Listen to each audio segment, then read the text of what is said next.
And sound check. 1, 2, 3. Okay, seems to be working on this side. Stream is on the green. That seems good. Okay, I think we're good. We should be up and running. So that's great. All right, welcome. Hello, everybody. Welcome to this live stream. I hope you're feeling great. It's Easter weekend, so I believe everybody's gonna be in a good mood. At least I hope so. Or even if you don't celebrate Easter very much like I don't, at least I hope you still have a nice weekend. So we are right now for a we're in for an interesting flight, let me tell you. We are in Boulder City Municipal Airport, very close to Las Vegas International, or Las Vegas City. So we are going to be flying a canyon tour. We'll be doing a couple of stops. So we'll imagine that we perhaps are part of a tour company that does some trips, some flights to the Grand Canyon. This flight was kind of suggested to me by a subscriber. He asked me to fly for Uniform Tango 25 Aerodrome, which is Monument Valley. And I thought that area was so interesting that I decided to explore a little bit more. And when searching from where should I depart, I kind of found out about all the Grand Canyon stuff. I never flown there. It's a very, very unique and interesting scenery with a couple of very interesting airports as well. We're going to be stopping on some of those, which is great. And because you guys voted on the Piper Seneca, so PA34, here we are. Rocking this really nice bluish livery. I really like how it looks, kind of vintage but not too vintage. I don't know, it looks great on this airplane. I really like it. It has a white panel. I'd probably prefer a slightly more grayish panel, but it still looks great. So yeah, we have a lot of stuff to do, which is good. We're right now in general aviation position 5, position 1, I can't remember which one it is.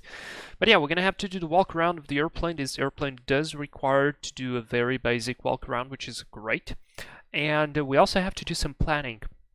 Now we have Los Angeles Center online, but if I read the charts, and I did, we can avoid his airspace. So perhaps we will not require to be in contact with them, which would be actually very cool, because this way we can do freely what we want, and that's good, because we're going to be essentially flying in uncontrolled airspace, and that's great.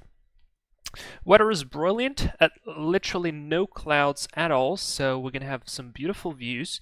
I just wish I had more quality on the orthos, because I feel like, man, if I had, like, I don't know, Microsoft Flight Sim quality terrain, it would be incredible. But anyways, it's not bad, it's still fine, so that's all right. So let's start with understanding what are we going to be doing first. Now we're on the general aviation apron. There's Emil, he's going to be flying with us. So that's great, and I believe Noah and perhaps Shay TP should be flying with us as well. I don't know where they are, but yeah, we definitely... Okay, we do have 2 planes here, so let me see, perhaps... Oh, I guess the Caravan, this Caravan right here, which is inside that Baron, or maybe that's the Baron actually. Okay, it was the Caravan. So the Caravan will be flying with us as well, so that's great. Let's start with analyzing a little bit what we're going to be doing today, because a lot depends on planning. We do have to plan for fueling, because there is no fuel on the route that we're going to be taking. We're much probably going to be landing overweight, which is kind of cool. It's not cool, but it's going to be fun. And yeah, I think it's good. Syncrash Flyer, hey! I nearly missed it. Syncrash Flyer, welcome. Great to see you here. How are you? Hope you're doing good. So Los Angeles did not reply to me yet, which I think probably means that probably he doesn't care about us, which is fine, which is totally fine. All right, so let's hop into SkyVector. You know what? I think this is one of the first times, I mean, I always use SkyVector, but this is like actually the first time I properly use the charts inside SkyVector to properly plan something. And that's very, very cool. LPCB plane spotting. Good afternoon. Como é que estás? Tudo bem? Oh, and there we go. We got a call. What is that? And I believe that's ShadeTP for 20 months. Dude, holy cow, that's 4 months from 2 years. You guys are crazy. Thank you so much for supporting me. And speaking of crew members, I have 2 videos coming up for crew members. I just sent them to the flight school. I need to get my green light that, yes, you can post them. And I will be posting those for the crew members. I will be posting 2 short videos, or 2 shorts as well for everybody. Essentially only the landings from those videos, but not without the rest of the stuff. And Sim Crash Fire just following up with the 20 months as well. Dude, that is incredible. Thank you so much. Thank you so much. ShadeTP, I'm on the right of you, first time flying Caravan. Awesome, I think oh boy, I see you there. The Caravan is a great plane to do that, and in fact, I would say it's even better than the Seneca for tourist purposes because of the way the wings are. You'll have a better view, but still, we're gonna get our trustworthy Seneca, which I like very much. Before I go, one last thing I forgot. I received a couple of comments from people saying that the Seneca is a little bit sensitive in pitch control. So when you pitch, it really wobbles quite significantly. And, well, I can understand what they mean. I really like the way it flies, but that is indeed somewhat true. However, there is a solution, because my joystick is very old as well and was like literally one of the very basic. I adjusted my response curve, and I made it like this. So I made 90% of the movement equals to 50% of input. I think that's about it, right? Yeah, and the last 10% is what actually gives it. So, or maybe it's the other way around. No, I think that's the right thing.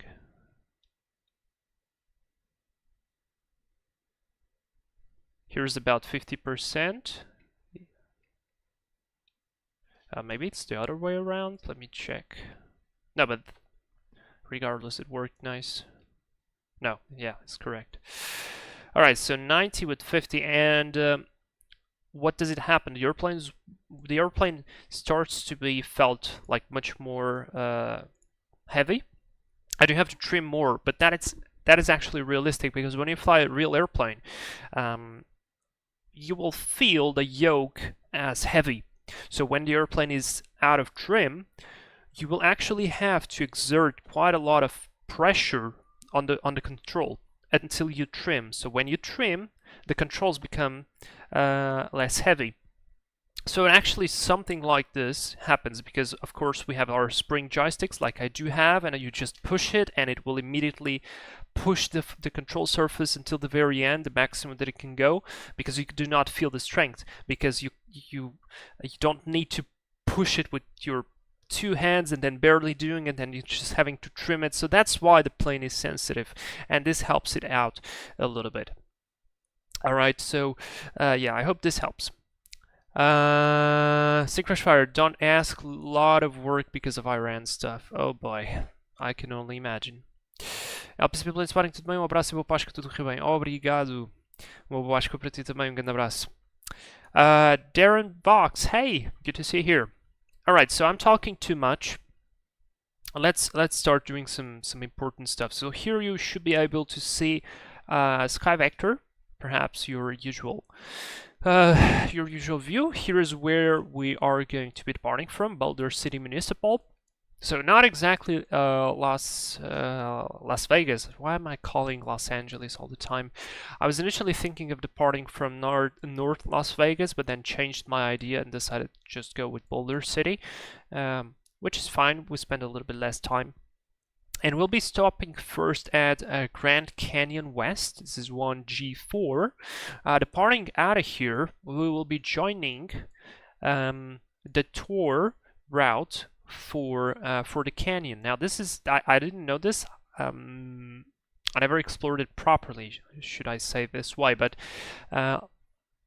Las Vegas has a chart, this here, for VFR corridors, so we can avoid correctly all the airspace and see whether and where we need or not need clearance. So as you can see, Boulder City Municipal falls within this area right here, and we will require clearance if we pass above 7,000 until 10,000 feet. If we get out of here, we'll come back to the rest of the free airspace. Okay, so that's really cool. So my intent would be to use this VFR corridor to get out of here and then just fly to the first stop. The first stop is not on this chart. That's completely fine. The only thing we have to pay attention to is this area, these arrows right here from 13,000 to 1990. This is IFR route. So this could be published SIDs or stars for, in this case, it would be SID probably,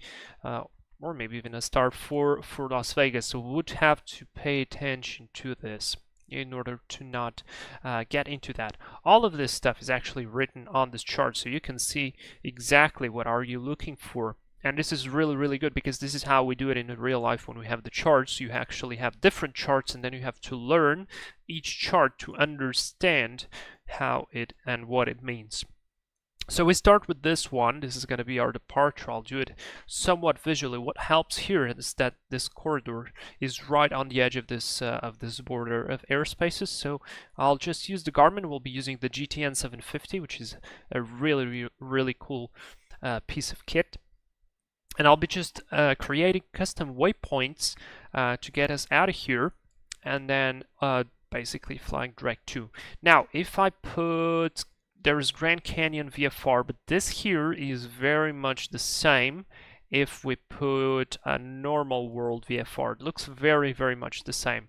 Has some minor differences, some areas noted this and there, but what we will use the most is the Grand Canyon Tour Ops. This is the very interesting one, because essentially this airspace above the Grand Canyon is prohibited unless you have certain permissions.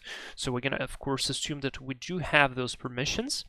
And as you can see, all these lines, greenish, bluish lines, there are some yellowish, there are some black and greens. These are all VFR routes for literally tour ops, which is awesome because, again, we can come here to the chart and see and understand exactly where and what is everything. So we have a couple of commercial air tours operation fixed wing VFR routes. We have support operations. So the yellow are helicopter only, which is actually important. So we will not be able to use the yellow ones. And what else do we have there? The black ones, well, it's just the name, and the green ones, we're not going to be flying the green ones. So for us, applicable routes, blue and black, and that's what we'll do. So from the first stop, departing out of here from Grand Canyon West, I'll be assuming there are no one else, or we could coordinate on this frequency right here. Would be departing and joining. This is BDS, I forgot what this means. This is Blue Direct South. We'll be joining the Blue Direct South route, flight 9500 through the canyons. So this is going to be, should be quite beautiful. Flying here towards Grand Canyon International Park, then joining the black route right here at 9,000 or 8,000 feet through this corridor right here, then towards here the Marble Canyon sector with this frequency right here, and here there's an extension. We can fly all the way until Marble Canyon Lima 41. I hope you can see this relatively nice, but yeah, this is where we're going to be going. So starting from Marble Canyon, we're going to continue, of course. Oh yeah, so this is an inset. I was thinking, why is it so weird? We're going to switch back to the VFR, and then it's going to be a much more simple departure out of here until Monument Valley. Now, Monument Valley does not have any charts, so it's going to be a complete visual flight and visual approach, so that's cool. But again, we do have the GTN750, and that is going to be very, very nice. Synchronous Fire, is there an update on the Seneca 2? No, I don't think so. Still being on version 2, some smaller like polishes, but nothing significant. Oh, and look who's there, Captain Iceman. Hey, great to see you here. Too much talking, let's go flying it. It's a beautiful day. I absolutely agree with you. We just need to do one last thing. We have to check for fuel. So let me just go very, very quickly here for the fuel. This is a very simple direct to. And because we're going to be doing full stops, we're going to be, of course, spending quite a bit of extra. So let me just see. Takeoff fuel, this gives us 2 hours and 31. And now let me go to Skyback real quick. I want to see here the nav log for the distance. So 2 hours and 20. So 2 hours and 20. We need at least 1 hour plus onto this. So thank you very much. So let's say contingency 15 minutes they've added already. Final reserve 45 minutes is correct. Minimum takeoff fuel 2 hours and 31. So I'd add at least 30 more minutes or 45 more minutes, which means I'll add probably plus 33. So let's go with 152 plus 33. That's going to be 185. But we have to keep in mind that there is no refueling on the other end. So considering a direct flight back or a stop somewhere closer, let's just add another, I don't know, maybe another 15. So that would be 200 kilos. I'm not sure we can take this much fuel. So 200 kilos is, let me divide this by 0.72 because that's what avgas will be. Well, the factor for the avgas for the Jesus Christ, density to weight.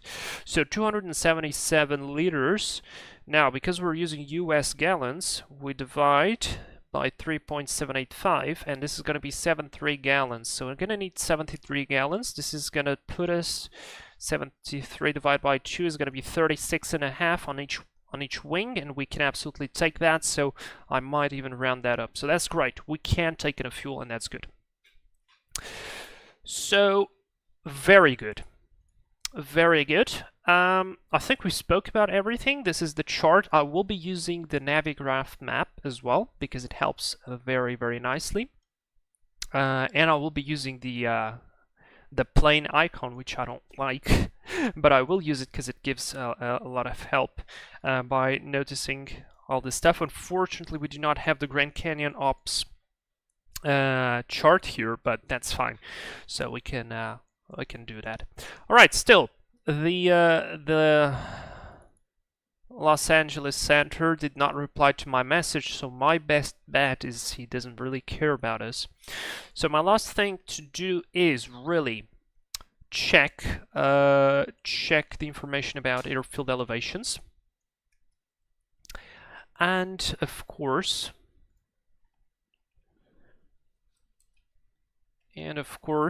do the walk around and all the great stuff, which is flying the airplane. So you guys know, preparation is key. All right, starting from Boulder City, we depart this elevation of 2,203. We do have a lot of stuff. I mean a lot of mountains. So it is important that we comply with altitudes and actually keep clear of those. So first one is keep ourselves below 7,000. VFR corridor was 6,500, so we'll be climbing 6,500 until we get clear of the airspace. I want to see where's our, there we go. 1 Golf 4. Can I get some information about this right here? Oh, fantastic. All right, so elevation. This is the second thing that we're going to have a lot on this flight. So we're going to be visiting some airfields that are sitting on some very, very high elevation. And that's significant in terms of performance. That means longer distances to depart, longer distances to land. And in fact, there's a trend on all of these fields. They have a pretty lengthy runway. And even though I don't think I have any chart right here, this is why I was trying to find here through flight plan.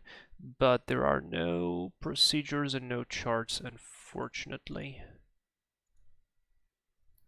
gonna still try to find. Okay, there is a chart, 3.5, and length is 5,000 feet. Okay, I'm gonna leave it here. Good. That's all good. Oh boy, wait. Did you guys see the charts? When did I switch it off? I was still showing stuff. Oh no. I hope you guys catch that. Alright, anyways. It's time to go for the plane. So let's start from the outside. So assuming we came to our beautiful Seneca right here. I'm going to be unlatching the doors. Oh no. I can't click it. What about now? Weird. Alright, so open the door there. Oh yeah, this is one. Okay. There we go. So get in, confirm that we have the fuel extinguisher, open our POH, no popped CBs. Some of them, I mean, we can't really pop them. We can, but they are for different reasons. All the lights are off, magnetos off, masters are off. Cowling flaps, I'm going to open them. Close them so birds don't get in. Trims are nice and centered. Fuel, I'm going to put fuel ons already, and that's all good. I'm going to unlatch the aft door as well to let the passengers in. Nice sunshades. I'm going to be using probably about 55, yeah, well, about 55% power, probably 18 gallons per hour. Seems good. And let's see how are we in terms of airplanes. So engines are cold, that's good. Some baggage there on the back. There's still one passenger sitting on the back, interestingly. So let's assume 4 passengers. I think I need one more in the front. He's a bit fat, this guy. Alright, and we're still within the limits. Now, maximum landing weight is slightly below than the maximum takeoff. So now, when I'll start pumping fuel in, and I said 36.5 on each wing, so let's go till 40. 40 and 40.1. Yeah, we are slightly above maximum landing weight, but with a full plane. So that's good. I'll switch this to Imperial because we're in the United States, and of course we'll use the GTN750 GTN750 equipment. Alright, so CG is good. We're above max landing weight slightly, but that's alright. In terms of weights, I believe this 186 pounds is what in terms of kilos is 84. Yeah, this is more than enough. The fat guy sits in the front with me. And 14 pounds of baggage. Alright, let's put some show passengers in interior views, because this way, or wait. Yeah, let's do that. Let's do that. So POH is fine, all is good in this case. I'm gonna put the flaps down. There are 2 ways to put the flaps down. If you press it quickly, it will drop the flap real fast. If you press and hold, the deployment of the flap is going to be smooth, and that's important when you're flying especially. Alright, let's put master on, let's check the lights. Do a proper walk around. Alright, I've got strobes, nav, I see the beacon light. I'm going to remove that, I'm going to remove this.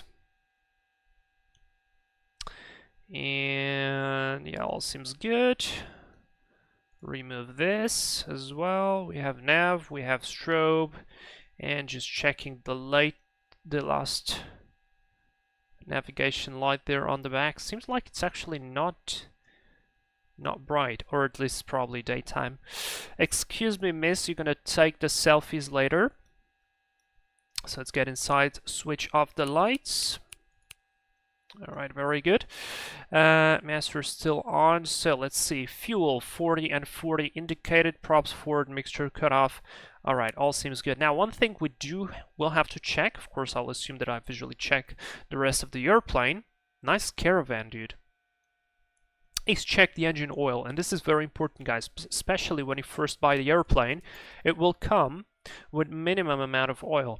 So the high chances are, if you're going to take it for a spin immediately, you will run out of oil and you'll have probably an engine failure, and that's not going to be fun. So this lowest level, highest level, the white is where you are, so we don't need any of the Captain's Iceman finest aviation oil, so that's good. Let's check the other one. And Captain Iceman, you have become a Seneca master. Man, to be fair, I feel like I'm a little bit. I require a little bit of revision for the Seneca, so I don't know if I'm a master or not. But we're gonna be closing here. Everybody's inside, and we're gonna get back in. Oh, you are the fat lady. You don't look fat. What are you bringing on? You weigh too much. Alright, let's close the door here. We're gonna latch it on the back for the passengers. Not gonna latch on the front for now, but we'll do so after I start the engines. Probably pop the window open. Oh, wait. There we go. I will interfere with the instruments. Alright, I'll close it then. Okay, so master on, alternators both on. We're gonna do anti-collision on the thing. That's the beacon. And this is where I have to prime the engine. So I'm gonna put this all forward. All forward, that's good, that's good. Now, I noticed that this works really well if I pull it forward. Or wait, you know what? Let me just do something very quickly. Let me just click here, .ctaf. What is this? Charlie, wait, Kilo Bravo Victor Uniform.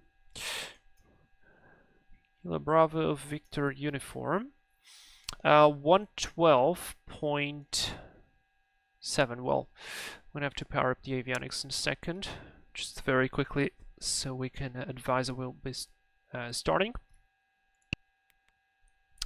So nav database is all fine, and fuel flow now is closed. 218.4 kilos on board. This automatically senses it, and what I really want is just put here 1227 and transfer it. TAS system test okay. Thank you very much. And this would be what? Boulder City Municipal. Boulder City Municipal, November 120 on the general aviation ramp will be starting up. Alright, good. Avionics off. And so let's prime the engine. So the way I notice it works really well, I don't remember if this is the right procedure. I think you weren't supposed to put all the way forward, but I notice it works faster. And I'll count 1 1000, 2 1000, 3 1000, 4 1000, and stop. Put this back, advance it slightly forward, put the mags on, shout clear prop, and we'll be starting. And I probably flooded it.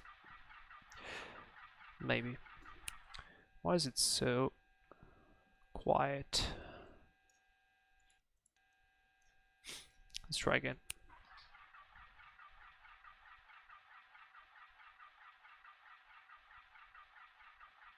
I can barely hear anything. That's weird.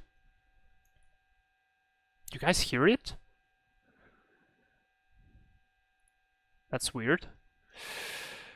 Alright, let's assume that I did not prime it enough. So I'll do 2 more seconds. 1 1000, 2 1000. Alright. Put this back. Okay, I can hear it now. And perhaps I flooded it. So, to check that. Yep, I did flood it. So let's correct now. To unflood it, we're going to have to cut out the mixture. Put this all the way forward. Crank it. Advise slowly the mixture. And did I really flood it that hard? Did I really flood it that hard? Everybody's sitting in the airplane like, what is this old thing? We're gonna all die. It's not starting.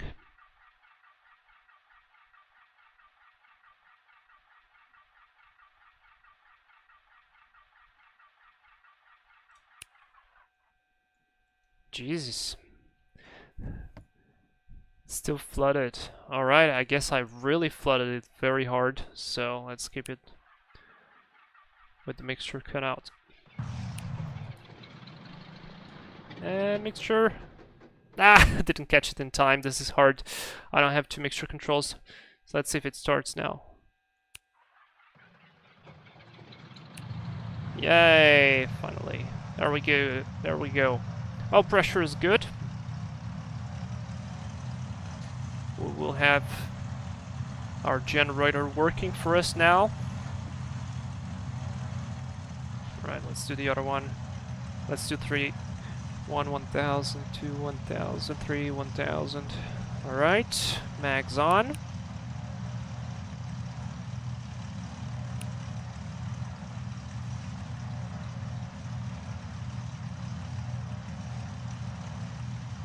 I was doing this yesterday and it was working flawlessly.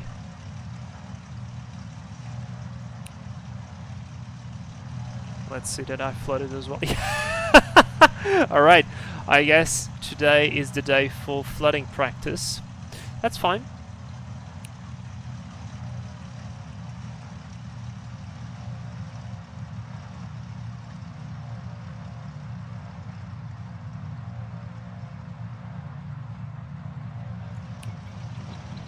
Yay, there we go. Alright. Parking brake wasn't set properly. Good. Good, now it's too loud. Alright, we've got engine start, and that means nav lights are going to come on and flaps are going to come up. Make sure they work nicely. Fantastic. I'm going to put the avionics on. And we'll let the engine warm up properly. Cowling flaps are open, so that's good. Continue, continue, continue. Very good. Let's go to flight plan. Let's add a waypoint. Let's add our first destination, which is going to be one system test Gulf okay. 4 Grand Canyon. Yes, please. And now I believe I could. I mean, I'm gonna try. So the visual corridor. I want to go here. So airspace info. Yeah, wait. Yeah, I'm gonna create a waypoint here. This is gonna be user 1. Sounds good. I'm gonna create this. I'm gonna come back here. Flight plan. I'm gonna insert before user and add. Fantastic. There we go. This was beautiful. I love this. So going to be departing out of here, flying to this first user waypoint, 6,500, leaving the area. I could probably, you know what, I can graphically edit now. So I can just do this and do this. Done. Added another waypoint there. And then we can fly to where we need. That's great. Messages. New version available. Oh boy. Okay. So then we're going to be flying here. Let me add, you know what? Graphically add it. Let me put this waypoint here in. Done. And so we have our first flight plan done. I don't think I'll be using this. I'm going to assume it's in up. So the only thing I want is 1,200 here, altitude reporting on. Yeah, flight ID is incorrect. We're going to put November 120. Yeah, we are VFR. Oh boy, okay, VFR is European.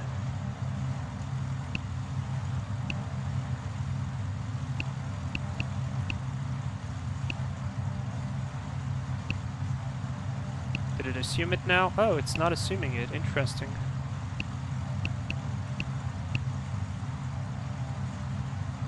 It's changing it for whatever reason. That's fine. Alright, altitude, that's fine, that's fine. We've got frequency, we've got comms. Let's check real quick the weather. 01011 knots, so runway 33 is in use. And that means a quite lengthy taxi. Yeah, that's a quite lengthy taxi. So let's start. We have plenty of time. That's on, that's on, that's on. Clear left. The Cirrus is with the engine started. The Caravan is as well. Brakes are released. And we're taxiing.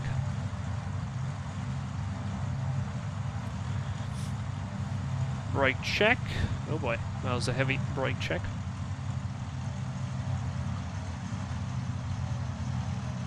And my question now is, I think I'm turning the wrong way. Yeah, I am. I'm turning the wrong way. So, I'm just checking the gyro, guys, don't mind me.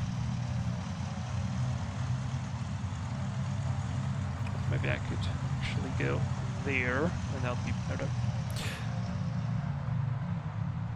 Alright. Clear left, clear right.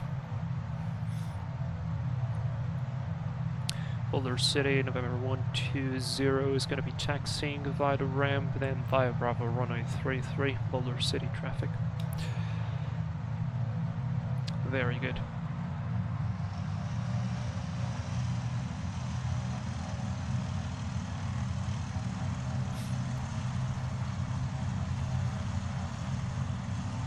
I got scared, I thought the other planes were moving. And QNH 3022, sorry. 3022 is set. And it's rating 2,100 and something, which is correct according to the airfield elevation. Fantastic. Which is 2,203.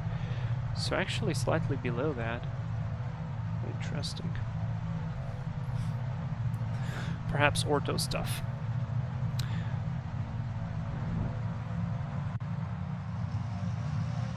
Oh, there's the Caravan. Look at us.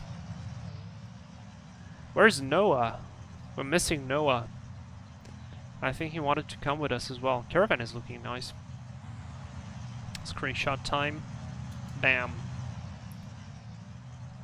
This is quite cool. Especially with me departing from the taxiway center.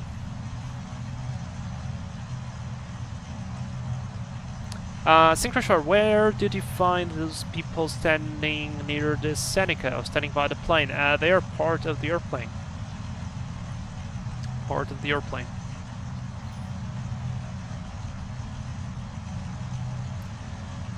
Daifuku, if you think she's fat, you should see my ex. Oh, poor girl. Come on. Oh, come on. Poor girl. A woman start with an F-16 and then become a C-5 Galaxy. No, I don't think that's true. No, that's not true. Come on. Alright, we have clear left, clear right. We need to turn left here. This is going to be Bravo. Our windsock is pointing to the right direction. Engines are nice and warm.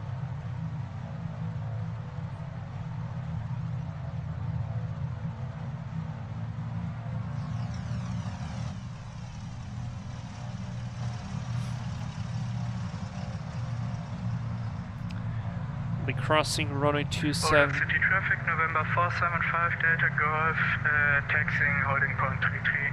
That's Noah. City traffic. Yay, look at us. Look at us, and the Caravan is gonna depart already. And very well so, I think. Maybe he can. Boulder City traffic, November 120 is gonna be crossing runway 9 at Bravo. Boulder City traffic. Right, it's clear left, clear right. Yep, our door's still open. Should close it and latch it. Put some strobe lights in. Oh boy, wrong keys, wrong keys. I'm gonna use full runway because we are heavy. And I think it's better. Also, I want to climb out quicker. There we go. Where's the caravan? Oh! Caravan just repositioned. Bar traffic number 24 Charlie Delta crossing runway 2709. Very good. Captain Iceman, you need to close the mixture if you flooded it. Yeah, I did that. I flooded it really badly. Start the other engine or you will drain the battery. I thought about it, but just went with it. Alright, let's stop here.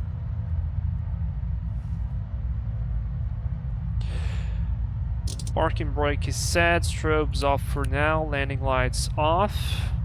Check temperatures. Oil temps look good. Alright, let's advance it. I can't remember the numbers for the RPM check, for the max check, so I'll do 1800. Alright, so that works. That works. Checking this one. That works. And that works. Check the RPMs. That worked. Let's do it 3 times.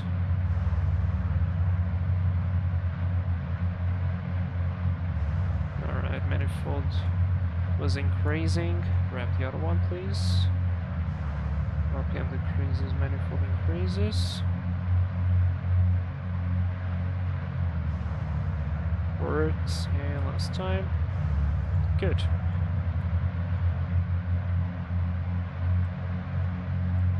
Good. Alright, vital, let's see if it doesn't cut out.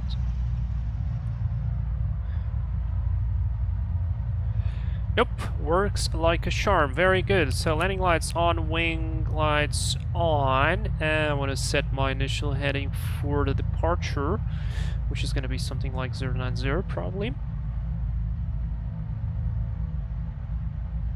So we'll see. Boulder City traffic November 120, lining up her runway at 33 for departure. Boulder City traffic. Alright, final clear. Wrong key again. Right side's clear. Oh boy. We need another screenshot. Would you look at that? Let's go. Props forward, mixture forward. TCAS is on. We've got the flaps. We can actually check. Do the checklist. Fuel selectors on, aux fuel pumps off, alternators on, gauges check, mixture set, propellers set, alternate air off, cowling flaps open, seat backs erect, flaps up, and trims are neutral, fasten seat belts are all good, controls checked. We are set. So guys, let's hit it. Spin the props. There's 2000 and we're looking for 39 on the manifold. Power set, speed is alive. 60, 75. Positive climb, gear up. Pitch for blue line initially.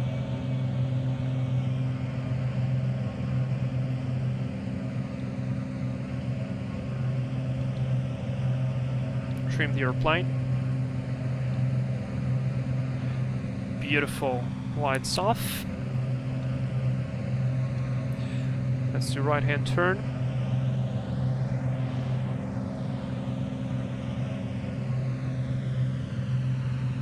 Now I can feel it is heavy.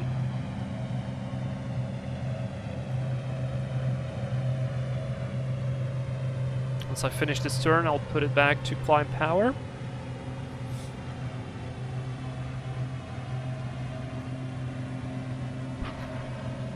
Synchronize the heading there.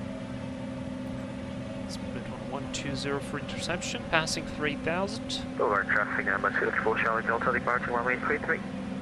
36.5 on the manifold. Props back to 2450.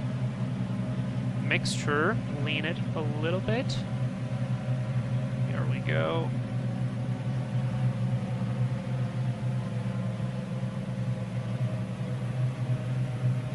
Joining the VFR corridor. Pull over city traffic, November 120, passing 3,400, climbing 6,500 to join the VFR corridor. Last call. Alright, let's drop the nose a little bit. Let the speed peak up so we get better cooling on the engine. Temps seem fine.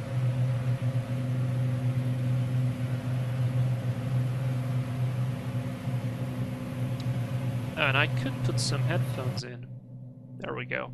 And Boulder City traffic, November 475 Delta Golf, lining up and rage 33, Boulder City traffic. Very good. So we're inside that sector. It starts at 7. We're going for an intercept. And that's great. All's fantastic. Speed is nice. Airplane is climbing nicely. Got nice cooling going on there. Mixture is Boulder City saline. traffic, November 475 Delta Golf, takeoff 33. So I could engage the autopilot for this. Let's go heading. And autopilot on. Oh wait, sorry. Heading. Flight director heading autopilot. Drop the nose a tiny bit. Let's go nav now. Flight director nav coupled. Autopilot. Brilliant. Passing 4,500. What a lovely view already, and we have just departed.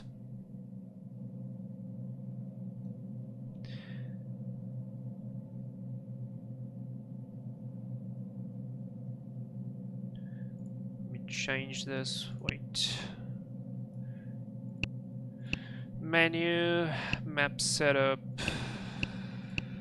It's not this. There was a way to change that. I want to see the wind.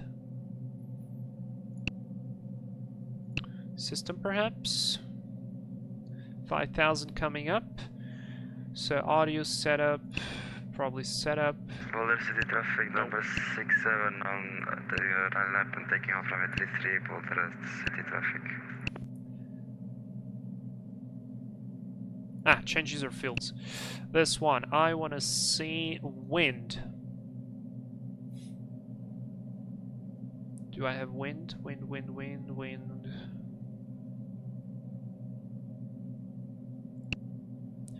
Fantastic, there we go. That's done. Beautiful. So I'm going to switch over to 1228 advisory. Synchronize the heading. Temps looking good. Yep, everything seems good. Great, and we are 1,000 to level off. Let's see. So we're going to go with 55% power at approximately 6,000. So let's go with 2300. That's going to be 25.4 on the manifold. So let's do that. Outside view. Oh yes. I wonder if we can... Oh boy, look at that! Wait. Oh, we can see the city from here. I was not expecting that. That's a cool shot.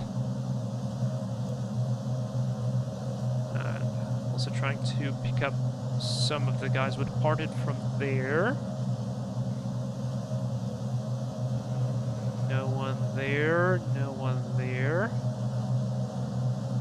Ah, there is somebody there. Oh, there's the caravan. Nice. Caravan, so Emil should be ahead. I don't want to bust the 6,500, by the way. Let's try to decrease the climb rate slowly.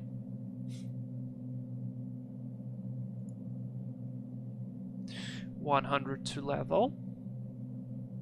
So we're reaching the first point there at the border.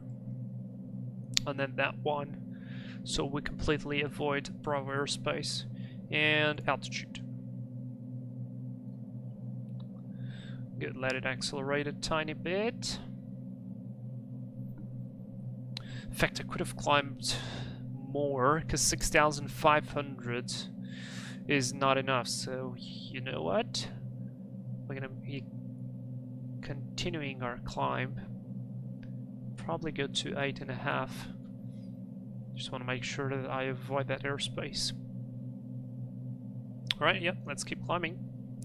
Remove altitude, go up. 1, 2, 3, 4, 5.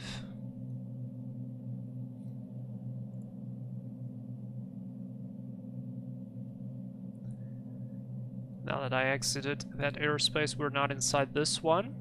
I can keep climbing. Brilliant. Alright, we're trying to see. Look at this terrain. Beautiful. We're trying to see the guys.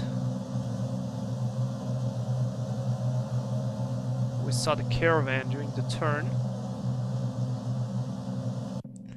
Can I see them here? Yes, I can. Look at that. This is beautiful. 1, 2, 3. 3 airplanes. Wow. Amazing. It's actually amazing. Alright, 7,500 should be more than enough. But I want to go until 8. Or maybe 7. 7.5 is actually enough. Let's keep 7.5. The grid tells us that 7.5 is enough. Right, there's the turn.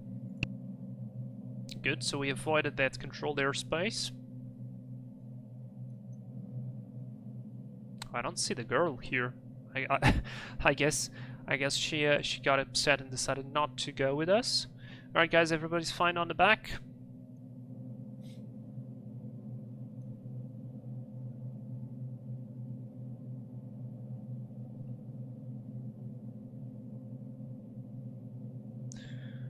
Ground speed 121. Has 100 to level. Synchronize the heading. Drop the nose a tiny bit for a smoother capture. And let's click altitude. Good. Golden Age, hey! Hello there from November 475 Delta Golf out of the cockpit of the Cessna 337 Skymaster. Oh, wait! Are you also flying with us? I see you. Awesome, dude. Alright, so let's put this back. We were waiting for 25. Let's put the props back to 2300, which is right here. 25 and a manifold looks good, and we can lean the mixture a tiny bit more. And I'll be closing the cowling flaps. This way the airplane will actually accelerate even more. And let's see, as we can see there, it's actually even better than planned. 55%, 23 at, yeah, we're slightly higher, still 25.6. So we're roughly there, almost 26. Mixture is nice and leaned. Oh, wow. Guess we're flying economic today.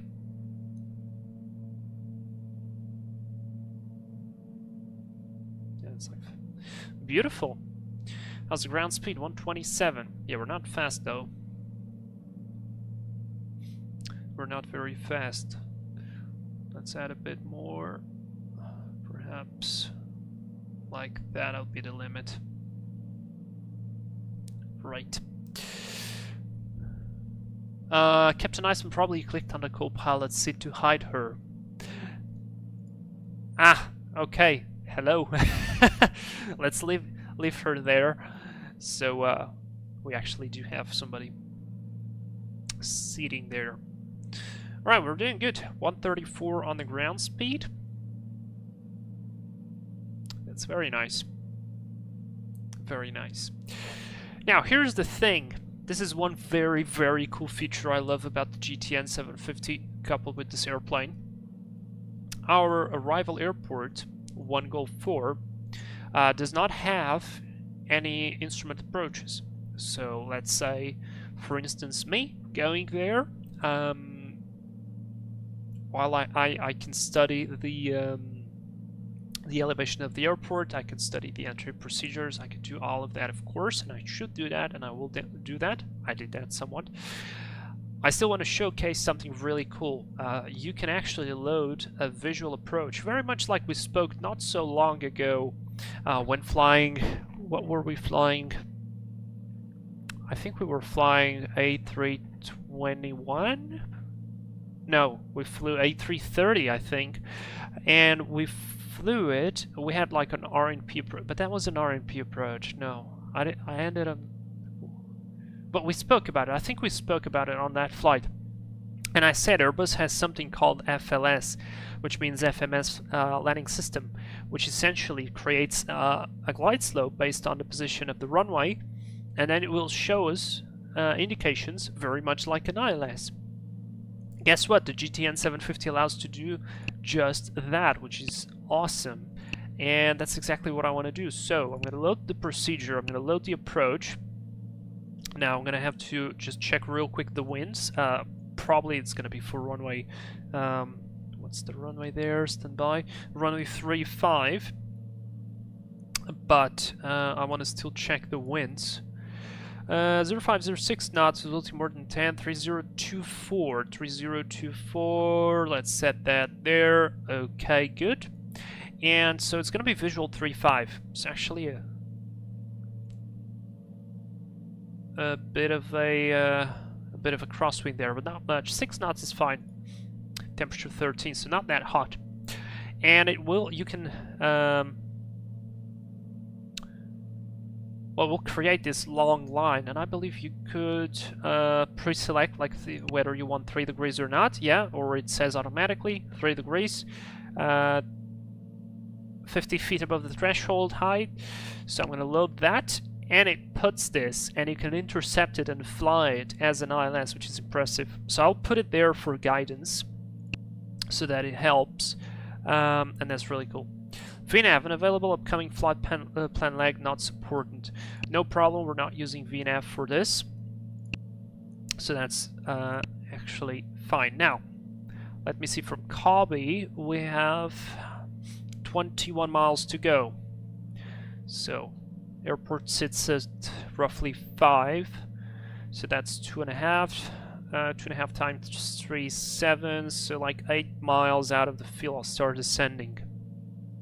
Which is good.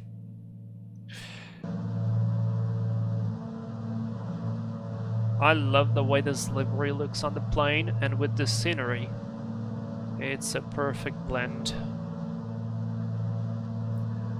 Golden Age. Oh wait, you are Noah, right? Golden Age. Yeah, you are. What the hell? Sorry, my mind just confused you with somebody else. ShayTP from Nit Skymaster appears as an E175. Looked funny to me. Oh boy.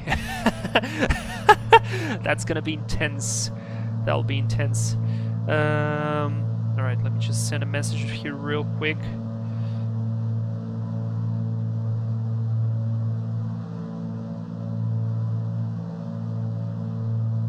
Alright, message sent.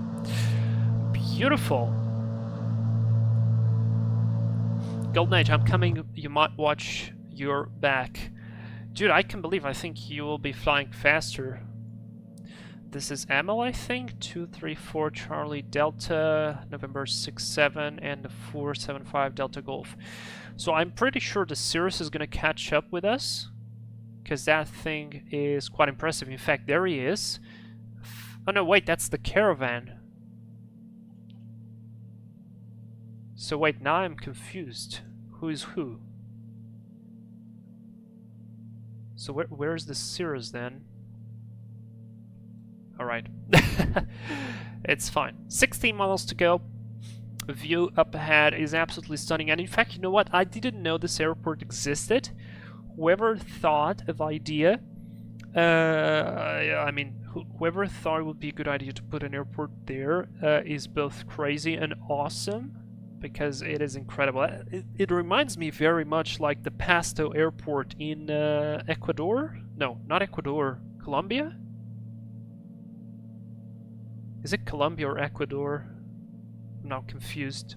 I think it's Colombia, where we flew on the on the 154 on the Tupolev, and where I had the famous runway overrun.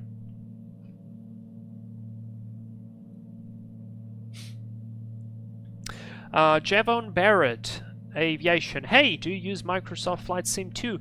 Hello, and no, I do not use it because it never worked for me, unfortunately. I was one of the first people probably that purchased Microsoft 2020 when it came out, and I went for the full deluxe version because it looked so awesome to me. And I wanted to support the devs because, well, I think flight simming is a very small community compared to some other communities. I mean, it definitely grew up since the Microsoft Flight Sim 2020. And what essentially happened is that the sim never worked for me. And what I mean never is no matter what sim update you put on it, essentially all the time I would have this crash to desktop. It would never work.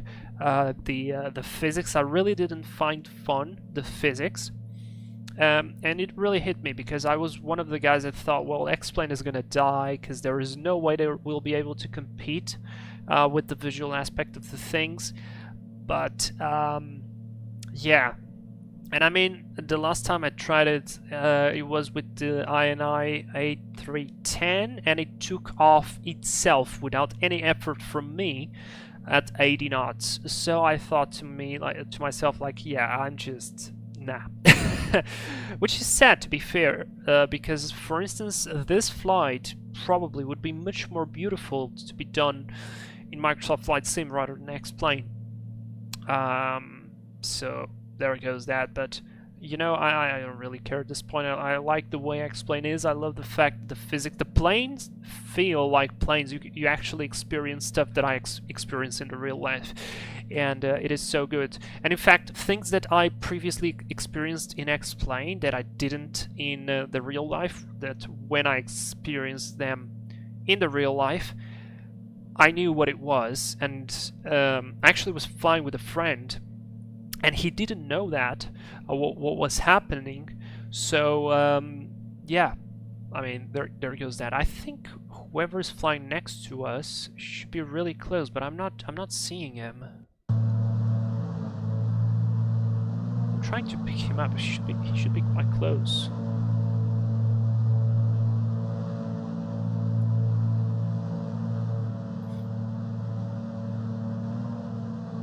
Yeah, I'm not seeing him. Unfortunately. That's alright. Okay, let's see. Do we have any CTAF for 1 Golf 4? Probably not. 1229. We do have. Funny. 1229. Let's transfer it already. And we are 7.7 miles. So at this time, I would probably start descending. Airfield should be. Oh, yeah, there it is. Fantastic. So just so we get ourselves nicely in line with the runway, I'll be turning on this heading. Let's remove altitude. Let's put a bit of nose down here, just a tiny bit. So we start descending, and we're gonna go. Golden Age. How long you plan on stopping in 1 Golf for? Like 2 minutes. Like 2 minutes. I guess it's just gonna be like a stop and go. Or maybe, you know what? Probably I will not even shut off the engines, because my idea is just keep the same weight. So yeah, I would just keep the same weight of the airplane. Just don't touch the fuel. And yeah, let's activate the approach. That's why we do have our indication right here. 3 miles right there, so that 3 miles is 1,000 feet above the field. So that's good.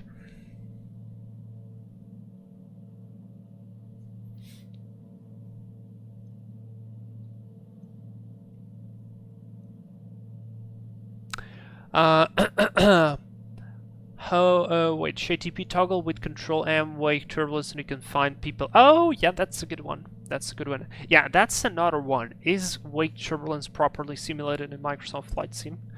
I don't think so. I can't remember. Alright. Let's now keep this heading. I want to keep ourselves out of that terrain. A bit bumpy. I'm still keeping a lot of energy, but that's alright.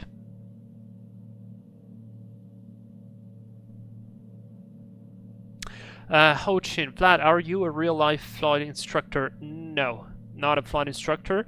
I'm a student pilot. In fact, I have exactly one flight to finish my CPL, so only the exam to go, which is quite incredible.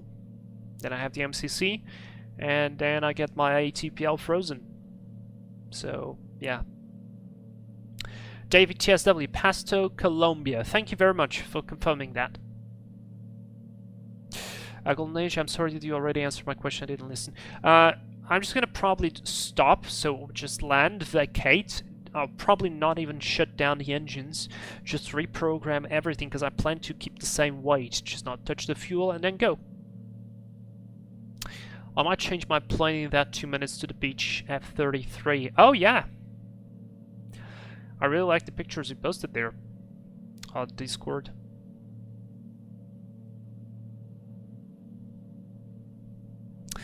Javon Barrett, I'm enjoying your stream. I'm a student pilot. Thank you very much, dude. Where are you training? ShayTP, wow, it's not so far off ATPL now. Yeah, very close. You know, things get real quick once you you approach the end. And yeah. Alright, there you go. You can already see that we do have an indication of a fake glide slope. And it is indicated that we are higher than we should, so I'm gonna start powering back.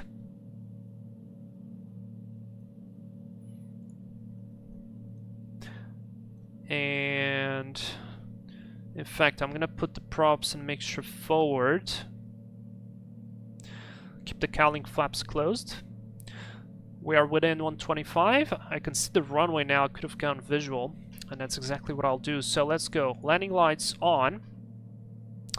And this is Grand Canyon West. Autopilot off. Grand Canyon West traffic, November 120 is lining up for a visual on runway 35, Grand Canyon. Synchronize the heading. Let's keep the speed on now.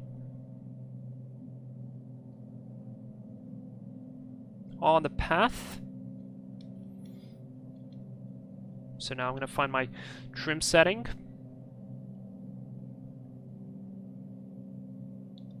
A bit turbulent here. And with all this terrain, all the updrafts and downdrafts.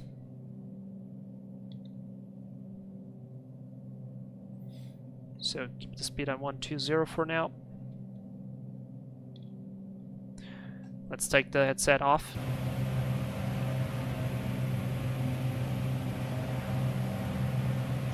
And I want to land with flaps 10 to be fair. Let's go gear down.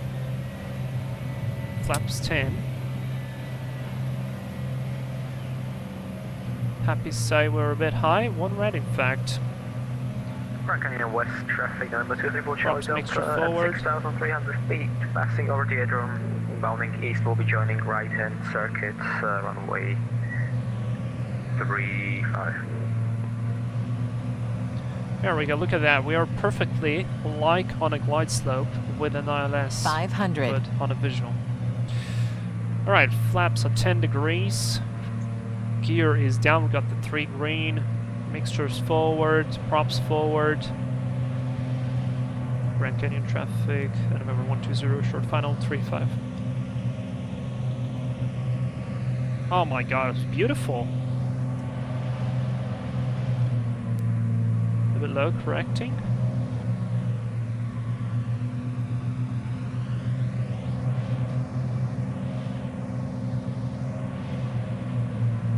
Corrected.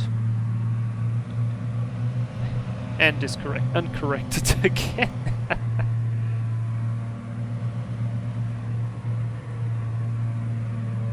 Canyon West traffic number 24 Charlie Delta, downwind runway 35. And we are there. So open the cowling flaps, let it roll.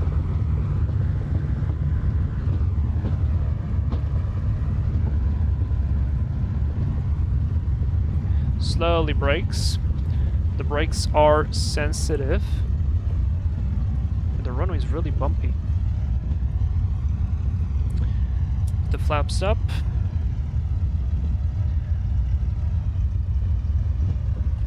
I lost my mouse.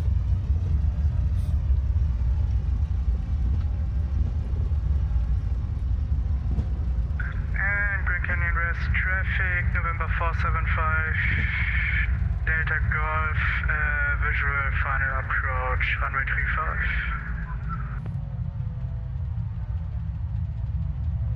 Grand Canyon West traffic, November 24, Shell Delta on short final, runway 35, full stop, all gates left.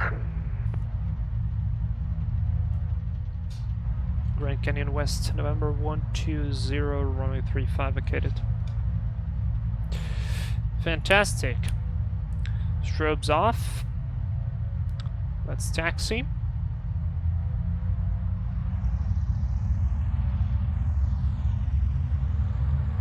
That wasn't a beautiful landing, but I'll take it. Maybe I should have gone with the full flaps. I don't know, at 5,000 feet for missed approach performance, I don't know if I want to go with the full flaps. Look, one guy, two guys, three guys. Where's Emil? Emil just landed. Alright, very good. Message, what do we have? Oh, scheduled message, hit the like button. Holy cow, I have that message like forever. Put that on forever. Let's forward. Let the engines run. Okay, now I think I'll just continue taxiing until the end of the runway because it's very long. But I will reprogram the approach. So let's go menu, delete the flight plan. West traffic, November 475, Delta Golf, final 35. 1 Golf 4. Yep. Now I'm gonna add a waypoint, and the waypoint is gonna be our next stop, which is Lima 41. Enter. And now let's go to map. Yeah, for a second I thought this was wrong. So this is track up. Yep. So we're gonna be departing out of this runway, and there is a restricted airspace, as I said, right? On here on the Grand Canyon, but because we have the permission and because we will be doing the Grand Canyon tour ops, I will be starting, and the plan starts essentially right over the water right here. So I want to graphically edit. I don't think if I can edit an active one. Oh, I can. Good. So there goes the first waypoint. The second waypoint I want to add comes at the southwest of Grand Canyon International Airport, which is right here. So literally right here. And the square. Perhaps we should have, yeah, this waypoint right here. Waypoint, can I add it?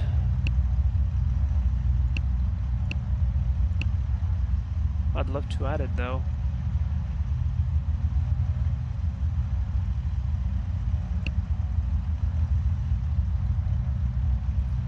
You know what I'll do? Graphically edit. I'll do it like this. I'll do it like this.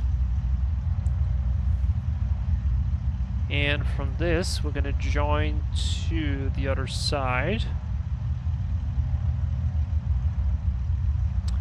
which is starting like here. And from here, we're following all of this stuff.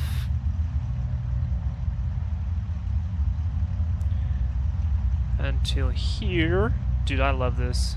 We're actually using a Garmin unit that with a flight plan by just, yeah, and then a very long final. This is exactly what I need. But the only thing I want to remove is the other thing.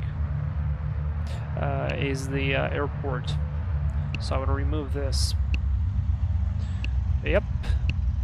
Brilliant. That's all done. That's all done.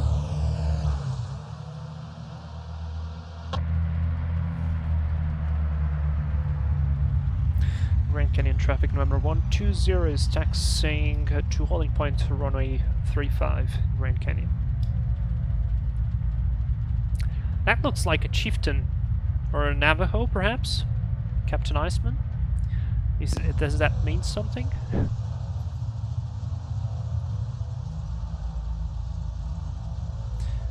Ah, and there we go, there's a Baron. That is a Baron. Alright, so temps all looking fine. We should still have enough fuel, so that's good. We can continue. Now it's going to be the nice and beautiful trip. Now we'll be climbing to 9,500, I believe. Yeah, 9,500. Let's go. Alright, I missed a couple of messages on the chat. I apologize. So let's see. All the best for your CPL. Thank you very much. I'm training in Jamaica. Oh, wow! That's awesome. Let's probably get the views there. Must be beautiful.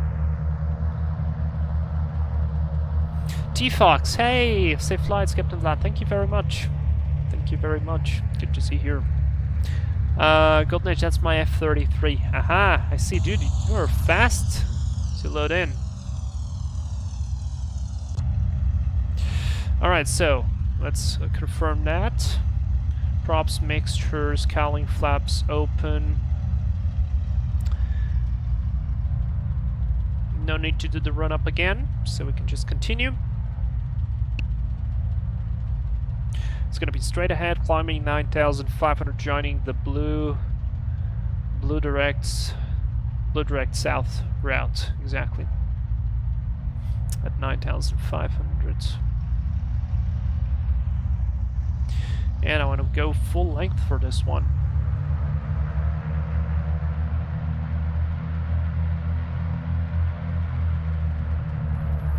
Alright, everybody ready there on the back? You guys are ready? Let's go.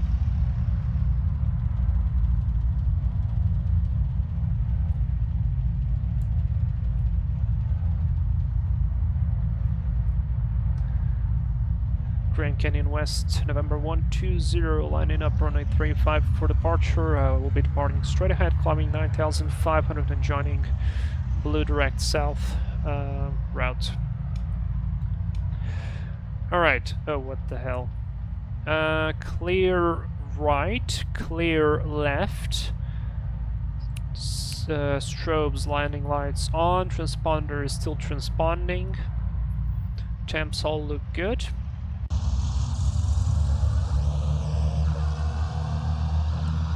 Bonanza is catching up with me.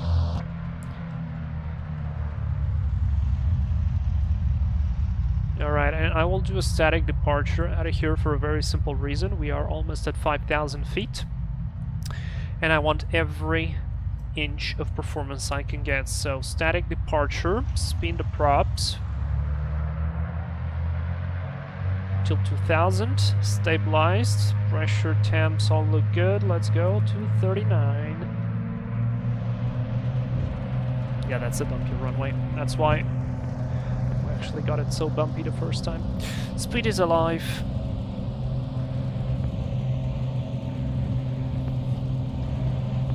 '70 will wait until 75 and rotate.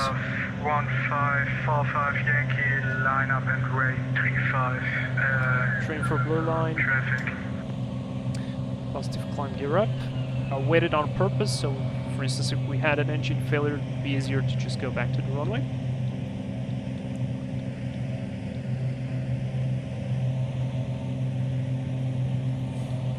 Fantastic. Let's go, climb power, 36.5 on the manifold, props 2450, mixture lean. Alpha, ready to check. Ready to check, 3 out of 5. Good luck following number 4.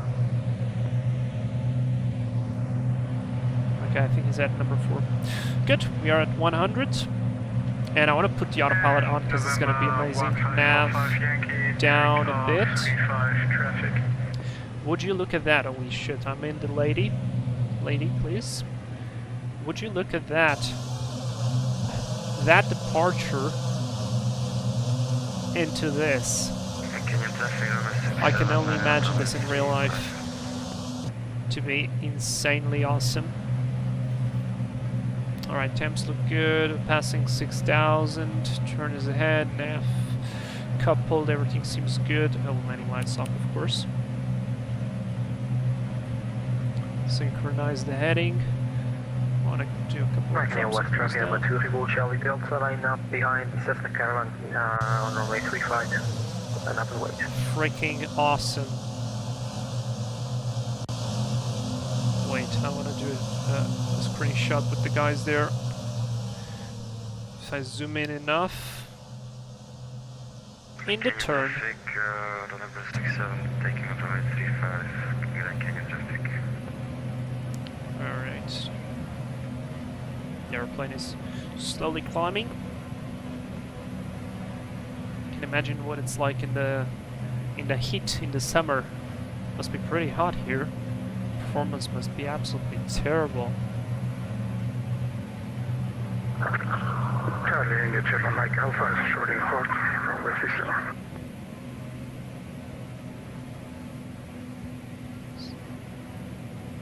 Ah, there's somebody departing. I think it's a caravan. Yeah, Cirrus, and that's King Air? Yeah, looks like a King Air. Looks like a King Air. Beautiful. So, 74 miles to go. It's gonna be the best view now. Charlie, India Mike Alpha, it's Piper 31 350 Chieftain. Oh! Ah, you're teasing us. I think it's Captain Iceman. Canyon West traffic number 2, Revolt Charlie Delta, departing 35. Oh, it's 9500, will Piper follow Bravo Chieftain, Delta dude. Sierra route. Alright, 7,500, climbing nicely. Temperatures, pressures, all look good. We've already burned through almost 10 gallons of fuel. This airplane is thirsty, so we're gonna keep an eye on the fuel. Dude, I can only imagine this flight. In fact, you know what? I even researched to the point of checking how much is the tour costs and where do they make it. Found an entire website, mostly helicopter, and usually the tours. Well, you do the tour and then you land somewhere. You have like a walk. You can have lunch. It's an entire program. So let's say you pay X, you do the flight to the place.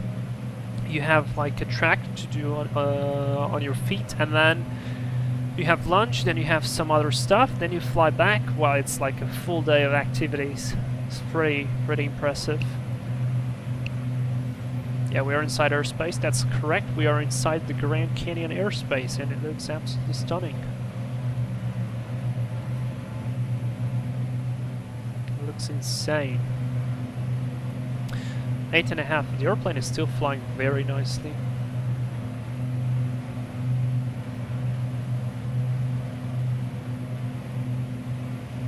I take the yoke out on purpose so I can see the instruments better.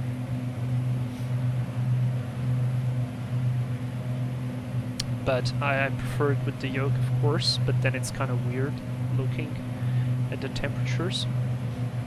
Approaching 9,000 there. And by the way, we are real weather, real time. So this is kind of like what it should be. Freaking awesome.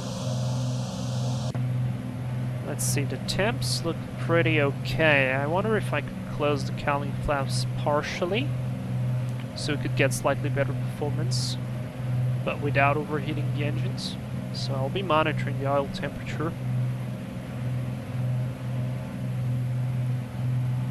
This oil pressure here looks a little bit lower than on this side. Funny.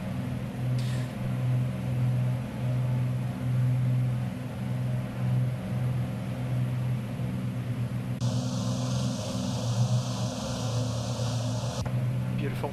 Let's see, where are the guys? 1, 2, 3. There's one missing, I think. Or no. No, we were 3 airplanes. Correct. I should be doing the routes pretty correctly. Some of the areas are completely forbidden to overfly. So, yeah. Switch over to 1228. I love this blue color. Let's put some headsets on.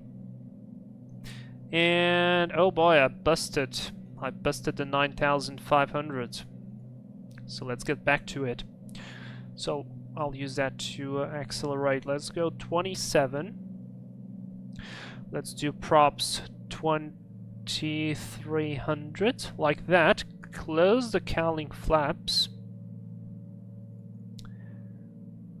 I was so focused on the views that I completely missed the fact that we're already almost on 10,000. So let's go back to 9500.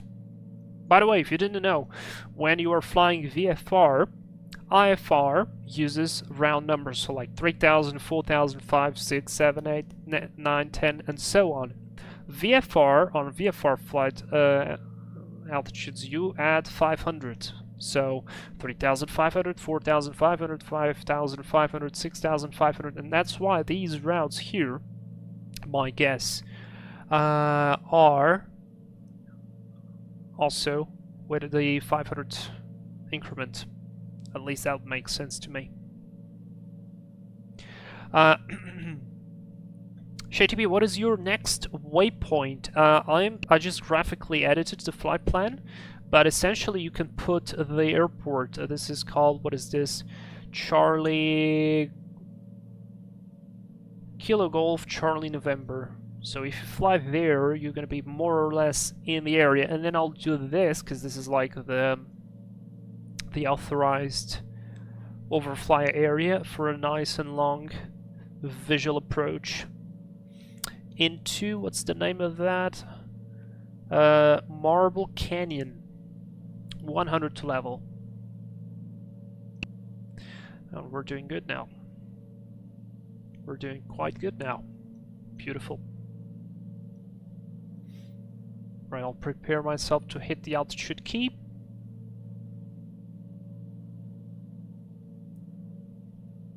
And just right here.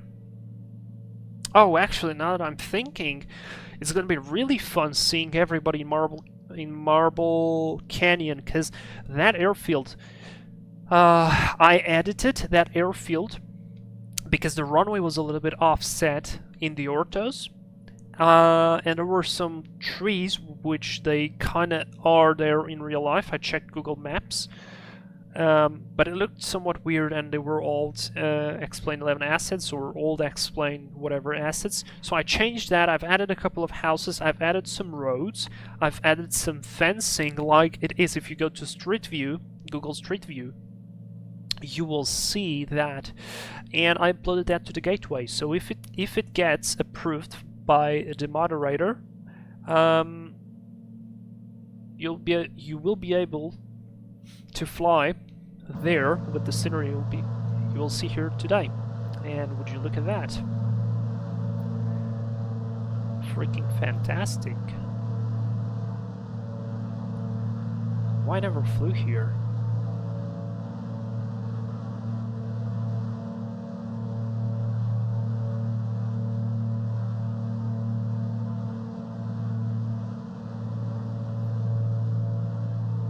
I'm using Bing Source, by the way. And this is map enhancement, not the pro version. That's why the textures are not as amazing, but I don't want to pay for the pro version.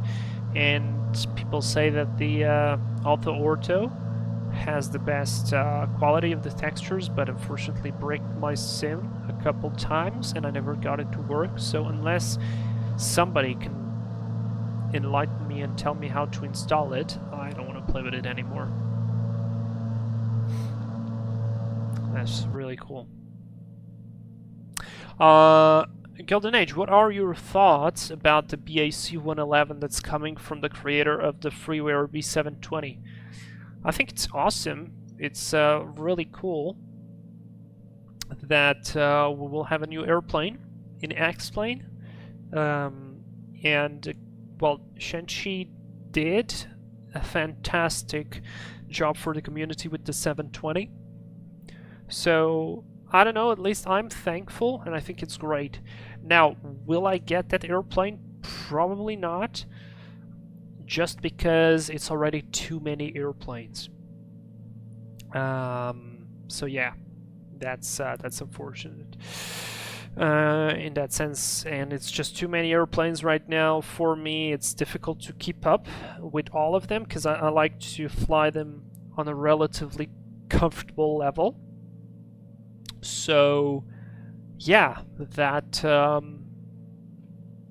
it's great. I'm pretty sure that there will be a lot of people waiting to fly it, and it's gonna be a really cool one. Let me check the views from higher. It looks stunning from higher as well. Holy cow. Nature is impressive.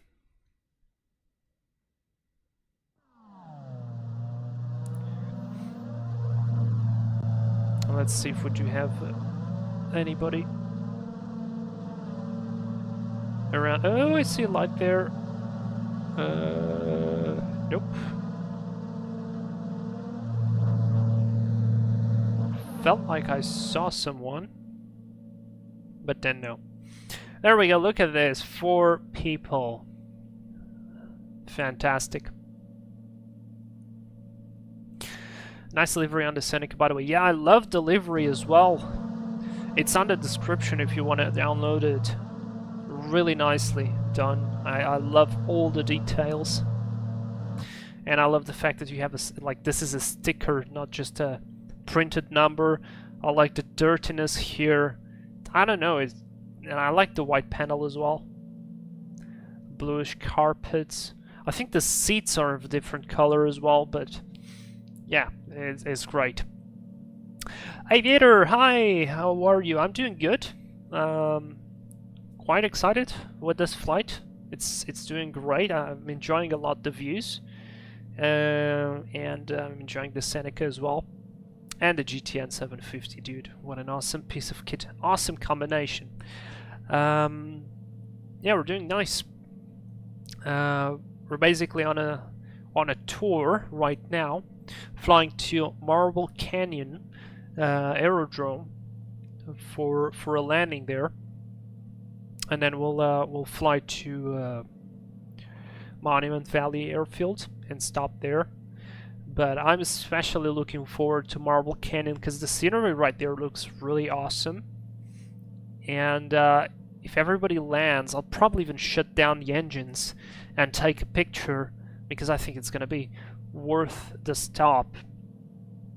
It's really cool. Are you in VATSIM right now? Yes, we are. In fact, there's 5 of us, and it's really good. Somebody's about to overtake me, but I don't see him. Let me check here on the screen. He's 10,000 feet below us. He perhaps is below the wing. There's an airfield right there. Or is that a road? Maybe that's a road. Not finding him.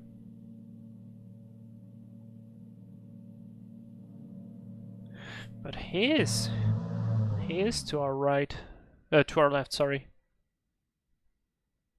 Ah, I saw it. There he is. That's the caravan. Haha, that's the caravan. Nice.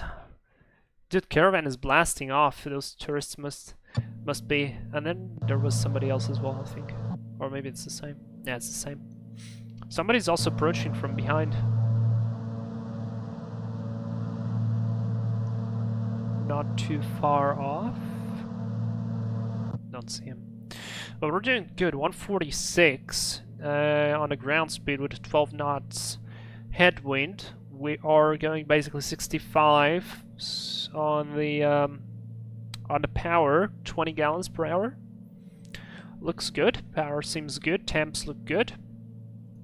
Everything seems completely good, which is excellent. Synchronous fire white is hard to clean. Yeah, that's true, but fortunately, we are in the simulator, so we don't have to clean.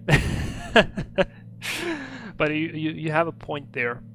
You absolutely have a point.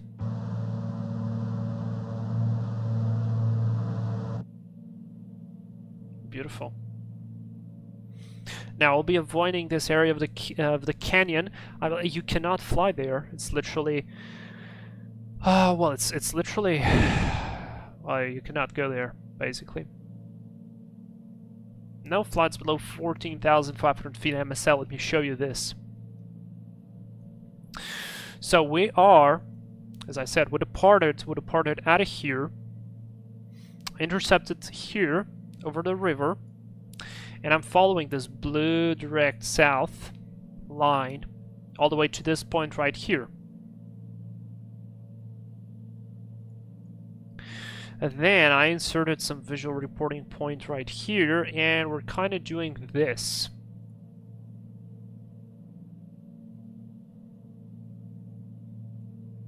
I think I put this point as well.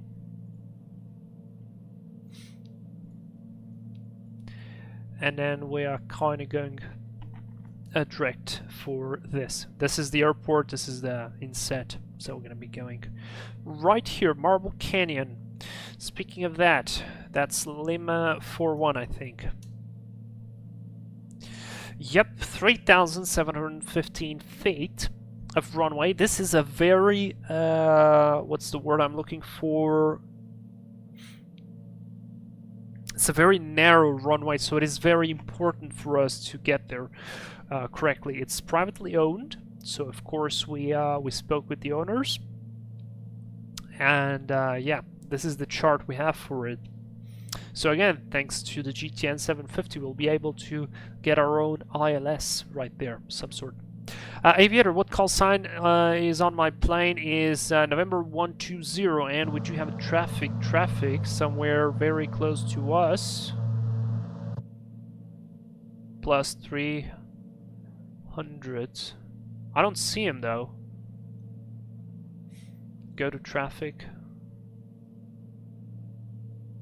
No, he's behind us. Oh, there he is. And I feel like that's the chieftain. I feel like that's Captain Iceman teasing us with the chieftain. It's freaking awesome, dude. Let me try to take a screenshot like that. And there's another one. Wait, there's 3 airplanes. That's Noah with the Bonanza F-33. Careful, don't get in my wake. Beautiful. I like the small detail of the smoke or whatever it is. That's really cool. All right, back to the map. We have 35 miles to go, so we'll be soon seeing the other airport.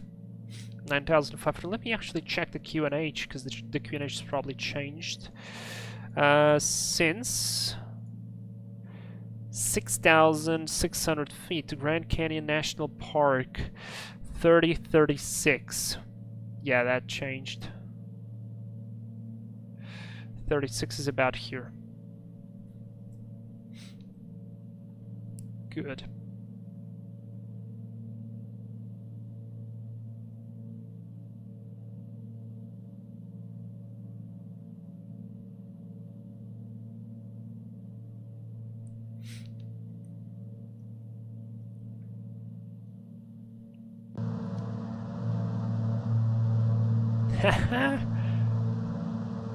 I think he just got into my wake.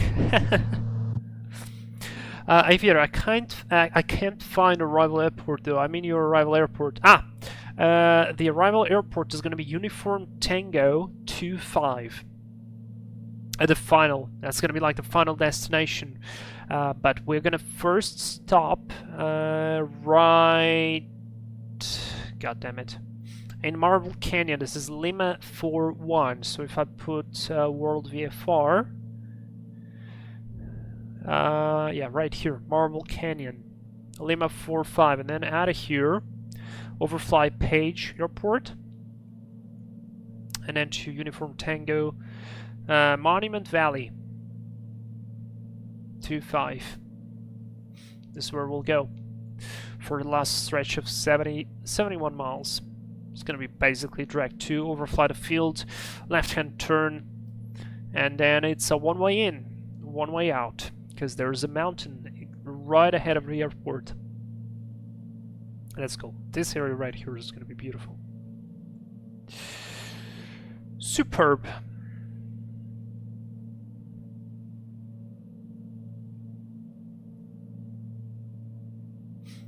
It's a shame that I can't get the canyon charts in Navigraph, so I could compare exactly if I'm following the points or not. But I take that. Traffic 100 above. I think he's still behind us, probably. Yeah! Would you look at that? Family. I'm looking very forward to that, Chieftain. It's actually a good CSL model. Man, that's really cool. Aviator, so can I get them to Chen? I can't find this airport in VATSIM radar. They are probably not there, because this is these airports are like very small and most of them are private. So yeah. But I'll give me a second. I've posted that on the Discord. So this is like the entire route. Here you go.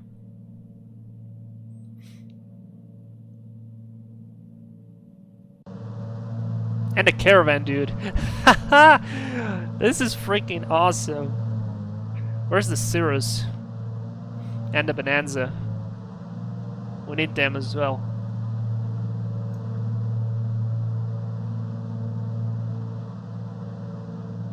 It's really nice. We haven't flown the caravan in a while. Actually, now that I'm thinking, we should.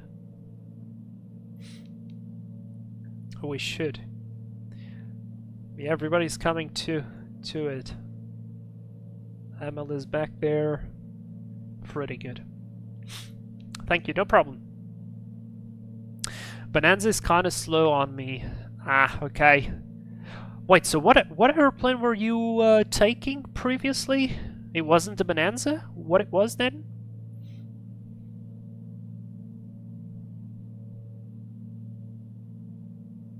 Oh boy, I got scared for a second.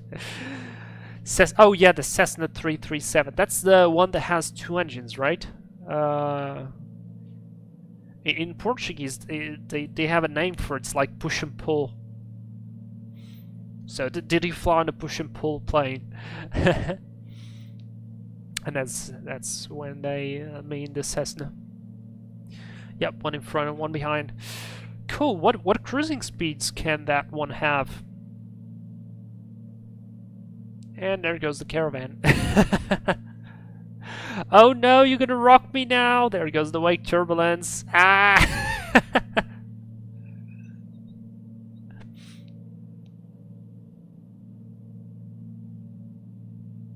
Yep, I did, but I think on next airport I changed my plane. I don't know, about around 140 and higher. Okay, sounds good. Whoa, what was that? Did the caravan just made a barrel roll? Looked like it. Aviator, so I'm gonna spawn at Lima 41. Great, excellent. Excellent, dude, it's gonna be so freaking awesome because that airport is beautiful. And if we get, well, we have 4 now. With you, it's gonna be 5 plus me 6. 6 airplanes. That is going to be absolutely phenomenal. Alright, let's see. Temps all look good. How are we looking in terms of fuel? We are 30 gallons here, a bit lower than 30 gallons there. Oh, it's funny because this side is definitely burning more, sorry, less than this one. Could I cross-feed? Cross-feed from the, so let me do like this, I guess. Let's see if it will lower on this one.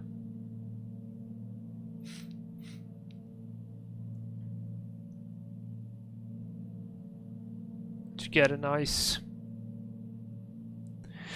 fuel balance there. Aviator, can a Cessna 172 match you guys, or should I choose the Baron 5.8? Go with the Baron. Go with the Baron because the Cessna is like 110. It can go 120 if you push it really hard, but we're sitting comfortably at 144 ground speed now because we have an upcoming stream of wind of 40 knots, so we should be actually going like 158. So yeah, straight behind me. I don't see anybody now.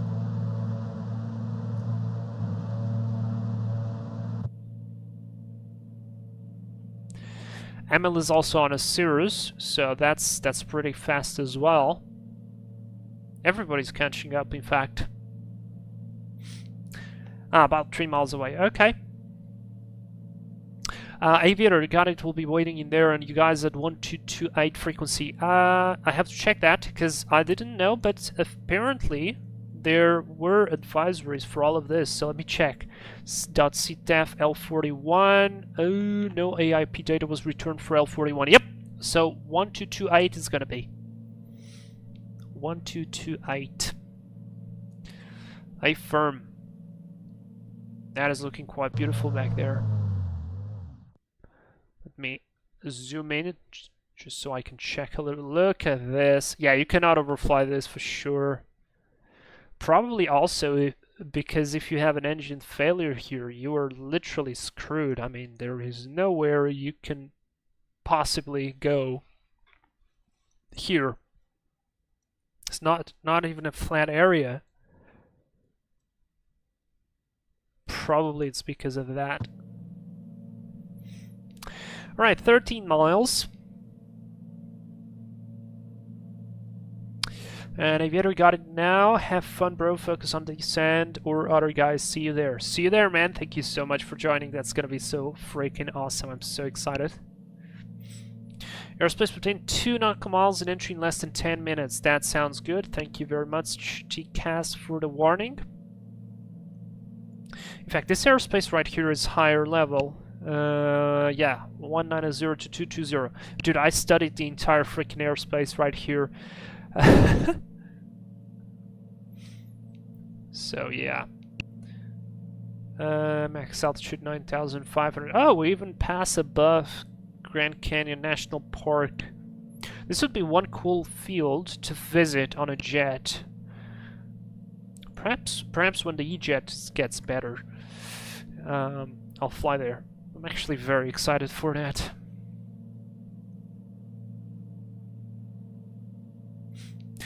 Sing Fresh Flyer, looks like this is a Cirrus job. Yep, a Cirrus airplane actually fits really well on this trip. It also spends the less amount of fuel. It's more economical than the Bonanza. Faster, but it doesn't have the amount of passengers that the Seneca or the Chieftain have, so there goes that. I mean, we have 1, 2, 3, we have 5 passengers with us. So, yeah. There's the caravan. Freaking beautiful. And Chieftain.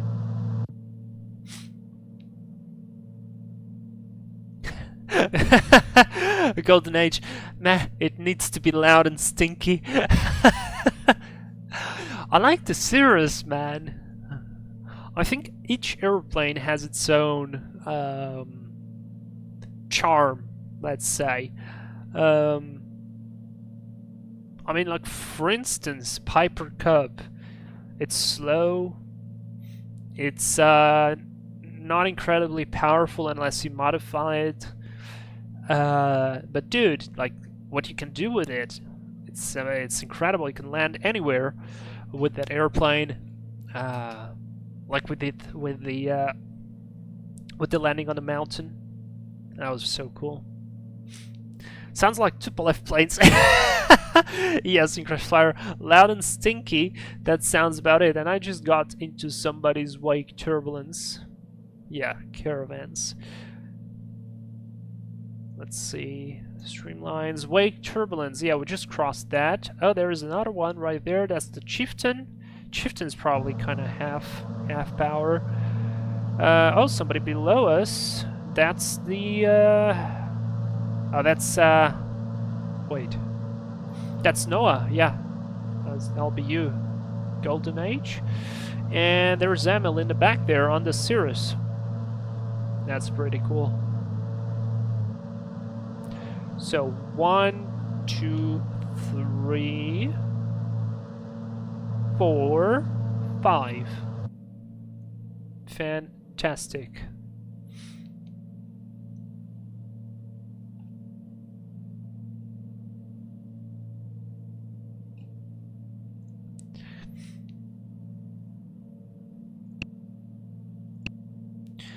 Okay, also,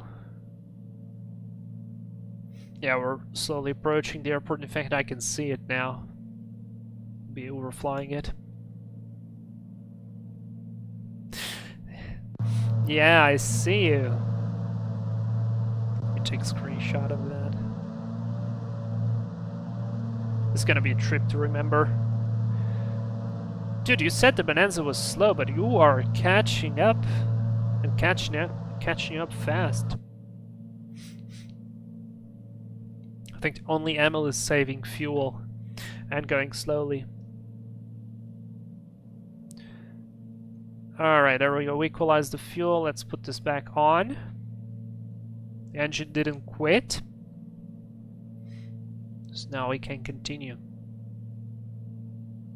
Well, I changed the fuel a bit. Ah, I see. Alright, message, airspace alert, that's alright.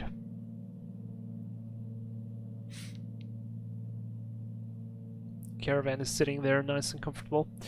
That view right there is beautiful, I must admit. Screenshot. Tried to take a picture there with the caravan. Screenshot.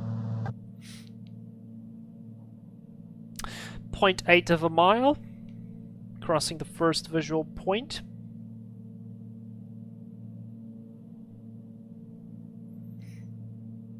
Golden Age, we're gonna land at Kilo Golf Charlie in November. No. Overfly this one. We continue on our tour. And Lima 41 is gonna be our full stop. I might even shut off the engines for this one. 140 right into the wind. Dude, and we're gonna be flying there. Awesome. And I can't even imagine if we got this beautiful weather day. I mean, it's literally perfect. Almost no clouds. That doesn't count. Oh, you know one... Speaking of no clouds, this is funny. So, we were flying VFR, right? VFR means following visual flight rules. And visual flight rules say certain parameters. So it's like certain parameters that you have to comply with to make sure that you're actually within those VFR parameters. So I remember when I was starting to fly, and me and others as well, flight instructors used to ask a very funny question, and they asked me as well, and I fell for it, of course. So, and it's one of those. So he comes with you to the briefing. You start talking about that stuff, like weather, blah blah blah. That's all fantastic, and then he turns to you and says like okay, well, so and it's a beautiful sunny day, okay.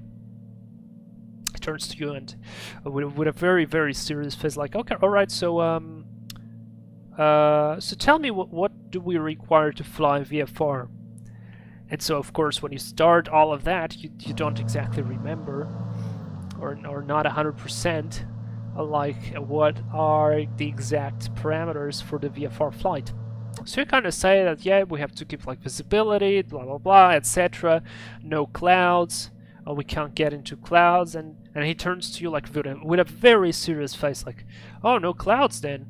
So and there was this one single micro clouds in the sky, and he points to it, so there is a cloud right there, we cannot fly, you know, like the entire sky is completely clear. And well, of course you laugh, and then you say, well, there can be clouds, of course, but you have to keep separation, both in terms of altitude and like vertical and horizontal separation from the clouds. And then he says, so tell me which are the minimas, all that stuff. So it's really fun.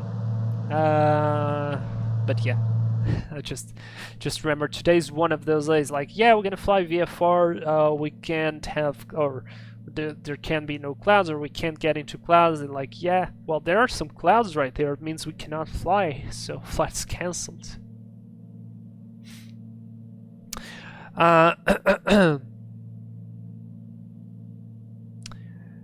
Aviator, why don't you enable labis? I mean, they're quite helpful, right? What does that mean? Labis? What's that?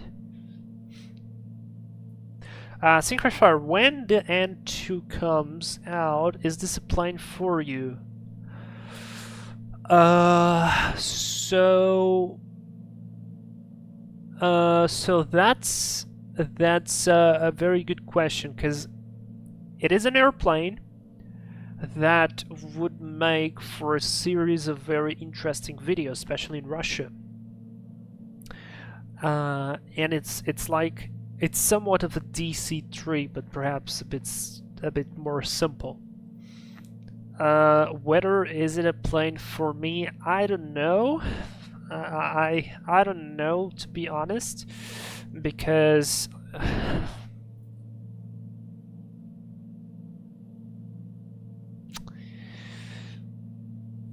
I don't think I'll be flying it too often. The cockpit seems to have a lot of buttons. And you know my my approach to cockpits with a lot of buttons, right? So I don't know. It definitely seems like an interesting plane historically, and in terms of content. If it flies well, maybe. It will depend, of course, on buttons. I see the lizard.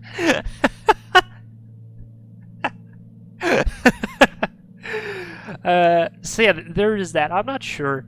I'm kind of intrigued by it. I'm definitely interested in it, but it will depend on the price. It will depend on the amount of like simulation, all that stuff. Because I think it's an interesting plane, but it's slow. It is slow, and like I have enough slow planes that I like, and I want to fly them. I don't want to get new planes for that. So yeah, I don't know. I don't know. I will see. I will see about it. I will see about it. But right now, I think I would just go for a pass, maybe. But it's a good question. I don't know. You know what I would probably like to actually properly fly? DC-4. I think a large plane that would be piston plane, that would be cool. Or I know who's doing that. Kamsin, there was a B-17 bomber for X-Plane 11 that used to be free. I tried that airplane a couple of times and I remember really liking it in terms of the way it flew. However, what doesn't attract me is that it's a bomber, and I don't know, dude, it's like war sucks, and I don't see any appreciation for war machines. It's incredible, all the fighter stuff, what they can pull in terms of physics and performance, and yeah, that's really awesome. But I don't like what comes with it. So if I had, and I know there were versions for of the B-17 converted to cargo, yeah, that would be really cool. But paying for a bomber, I don't know. I don't know. But yes, DC-4, I would try a DC-6 perhaps as well. That would be nice. DC-6. Screenshot. Freaking fantastic. Freaking beautiful. Would you look at that?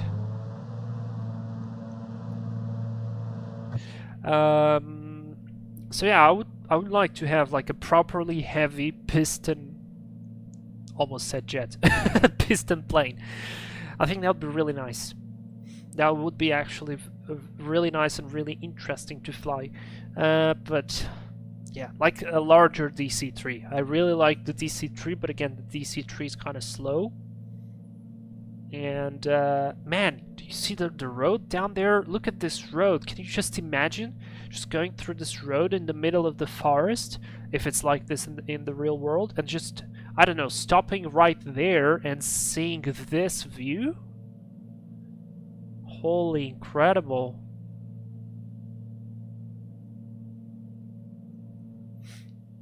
This is freaking, I don't know, I'm genuinely impressed by this. What? Nature can be very impressive. I need to see how was this formed in terms of geologically, like what happened for it to be this way. Crazy. Don't you think so? You think it's boring? We're gonna post pictures in TikTok? Okay. Anyway. Aviator, we're gonna land Lima 41. We're gonna land. I'm gonna shut off the engines. I want to take a group picture. I think it's gonna be the best place to do it. So if you can, please wait for us. Labels on VATSIM. Ah, I see. I don't use them because I think they break the immersion. So yeah, I don't. I don't use them. I prefer to be like, yeah, where's this guy, where is this, and then just finding him out, which is very realistic, coming up from the real world. Just having labels feels weird. Hi, Katerina, hello. A lot of tourists? Yeah, we've got 1, 2, 3, 4, with 5 planes. 6th plane is waiting for on the ground, so 6 planes, a lot of tourists. We're gonna be rich. I mean, probably not so much after we refuel the planes, considering the prices of the fuel right now, but we can try. Yeah, Golden Age DC-4 would be awesome, I think. Something like DC-4, DC-6, yeah. Synchronify, thanks for your opinion. No problem, that was a great question. Aviator, I'm waiting at L41, and do you use custom-made airport for L41? Yes, I actually customized it a tiny bit. Are you an X-Plane? I can send it to you. Are you on our Discord? If you are on our Discord, I can send it to you, because I modified 2 of the airports, And if you go to our Discord right now, into engineering department, I've just uploaded the file, so you still have a little bit of time. If you can change that. There's the Chieftain. Freaking phenomenal views. Freaking incredible. Like, what the hell? I had no idea. I had absolutely no idea. Actually, it looks absolutely insane.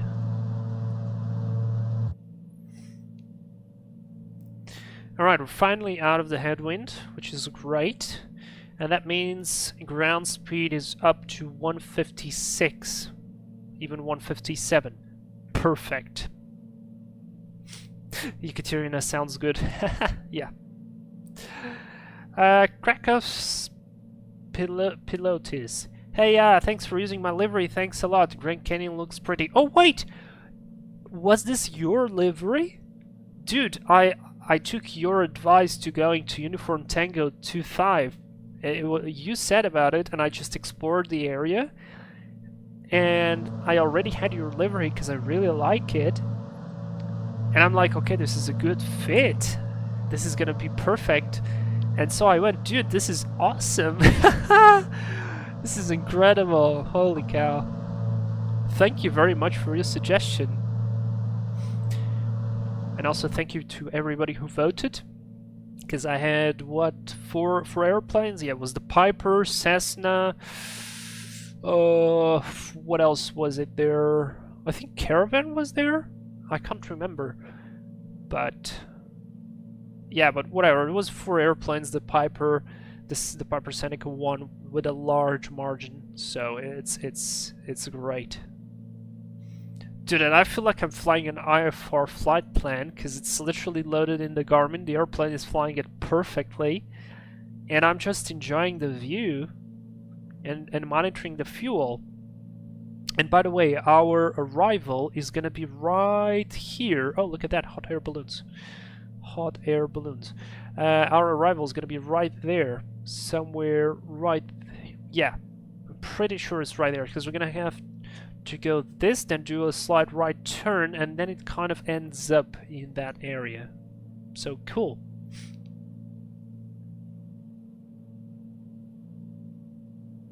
Aviator, thank you. I don't think I have enough time, but I will be there, don't worry. Okay. It's minor changes, to be fair. I removed a couple of trees. I've realigned the runway because the runway was a bit off-center according to the ortho. So I corrected that. I added some fencing, added a couple of items, made it look a little bit more like it does in the real world. So yeah.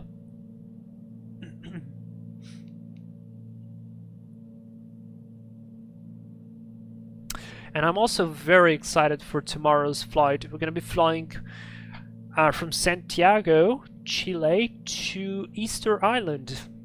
Or, what is it called? I was about to pull a name, but I think that's a New Zealand name. Rapa Nui. Yeah, that's the original name. Rapa Nui, and the city is called Hangaroa, I think. No. What's the capital?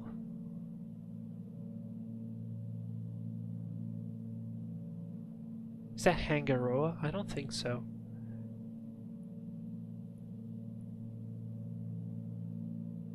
Yeah, it's Hangaroa. Okay, yeah, we're flying there, and we'll be flying Atlas 777 freighter. That's gonna be very cool.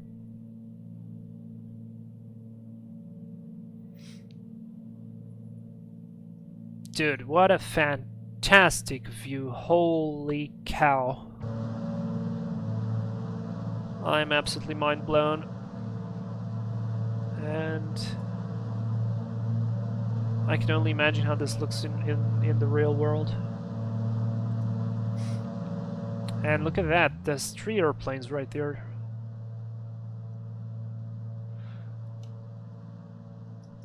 Bam. Awesome. Alright, I'm gonna have to start thinking about descent soon, because it's not too far off. We are coming from the approach side, definitely. Let me check how are we looking in terms of... Oh, there you are. How are we looking in terms of QNH? 3033. Let's set that in. Done. 3033 set, and I want to come here to the flight plan, Marble Canyon. I want to do load procedure, approach, visual, of course, is going to be 03, right? 06010 knots, yep. Visual 03, I'm going to load the approach, 3 degrees, 50, that's correct. Upcoming flight plan leg not supported, VNAV, no worries, that's completely fine. I could perhaps just intercept a very long final.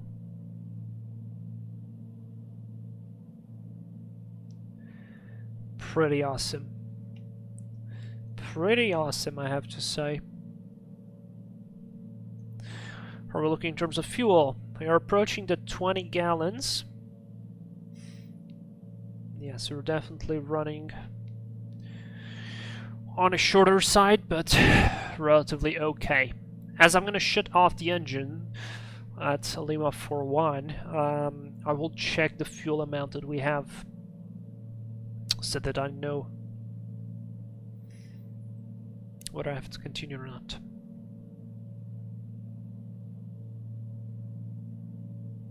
Yeah, I think it's going to be a fun flight. It's going to be a long flight. It's almost 5 hours. So what we will do, or what I will do at least, we're going to start. Normally, we're going to talk through the briefing, all the flight. I'm going to skip some stuff on purpose so that we can talk about it during the cruise. And then we're going to be departing. Of course, normal departure, we'll get to cruise, and I will talk a little bit about the island, because I'm doing some research about it. It's pretty impressive, because it's literally in the middle of nowhere, so it has some interesting history to it. And I will be talking as well about some fuel considerations, because it's a very isolated airport. I mean, you're flying literally 5 hours to it, and there is no close by alternate, so that's very, very significant. And so I'll talk about that, and once we kind of talk about all of that stuff, I'm gonna zone out. We'll start studying some stuff, but I'll be still on the live stream. I'll share my screen, in fact, so you guys can see what I'm doing. And we keep on the fly. We'll do the normal fuel checks, all that stuff, and then we just go for our descent.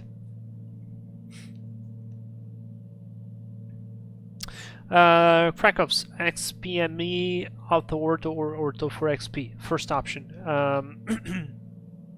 Map enhancement. Free version. I used Orto extensively. In fact, I had like 3 terabytes of Orto, and it's just too much. I quit after I tried map enhancement. I tried Auto Orto a couple of times, but it never did really work for me, unfortunately, because now people say that it actually looks better than map enhancement, and it supports seasons, and it has higher resolution of the textures, and is better in terms of performance. So yeah, I don't know. Alright, so we're now going direct to this, and I want to put myself on a nice and intercept heading, so I'll let it get closer. Let's see, this is 3, where's it, 3 miles out? Okay, 3 miles out is right there, so 3, 6, it's about 9 miles, okay. So airfield elevation, this one, Marble Canyon, is sitting at, trying to find it here, 3,600 feet, We are at 9,500 feet, so in fact we do have some altitude to lose. Need to get some water.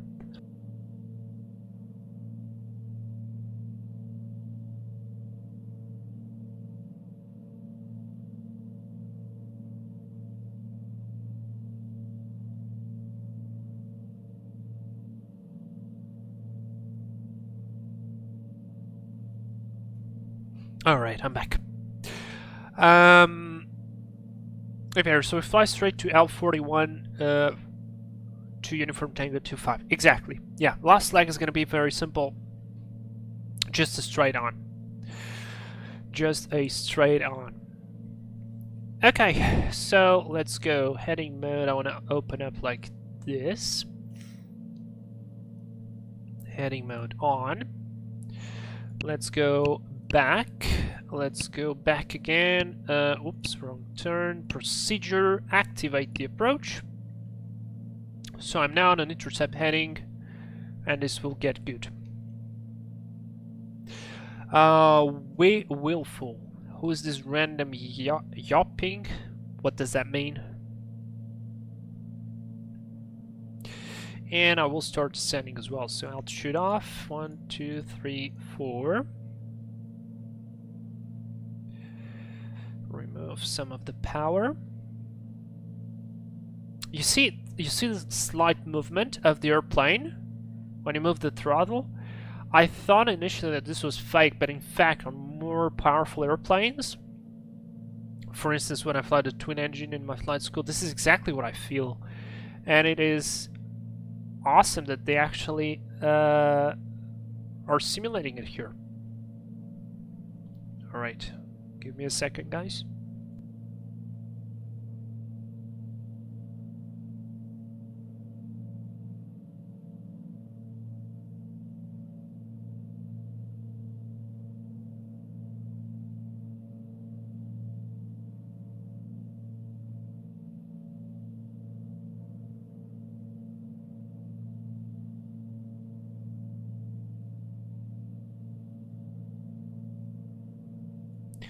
Alright, I'm back.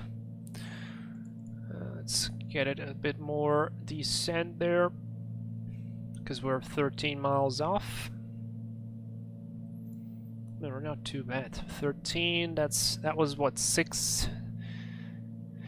3.6, we are 8.6. That will be... That'll be 5,000 feet above. We are 12 miles. Yeah, we are a bit high. Need to descend. Reduce the power.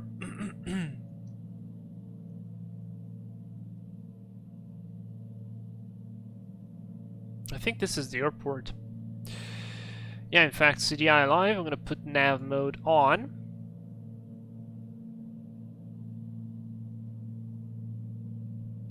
One to 28 it is. Let's listen to some engine, or do you prefer the quiet engine or not? Crackups, yeah, I wanted to switch to auto ortho, but it took me a while to get explicit map enhancement working. I'm scared to mess it up, lol. Actually, my experience with map enhancement was very positive, which is great. With auto ortho, though, yeah, it kind of messed up my scenery files. So, yeah, there's that. Alright, Marble Valley traffic number 120 is a 10-mile final for runway 03 traffic. Brilliant.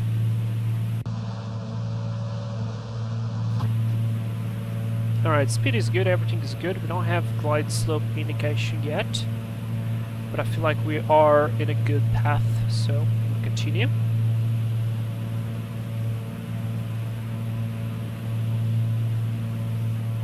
Right, we are approaching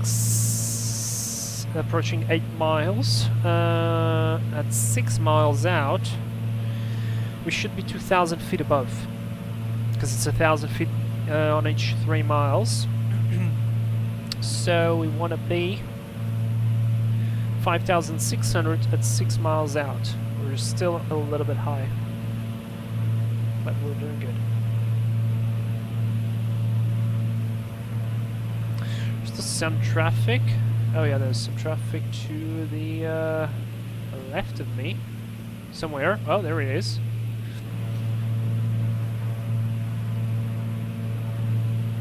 So we'll see.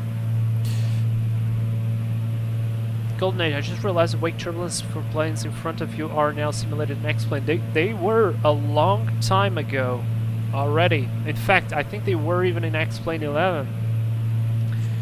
Do we fly elephants tomorrow in Crashfire? Probably large eggs. Привет, папа. Спасибо, что зашел.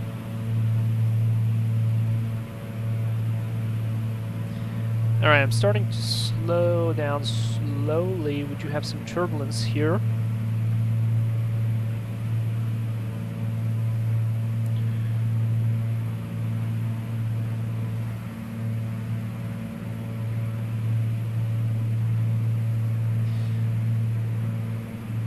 There's a large traffic there? No.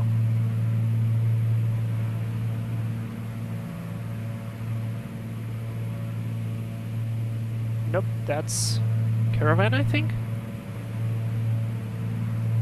Alright. Not too bad now. Let's go. No. Just gotta pile it off.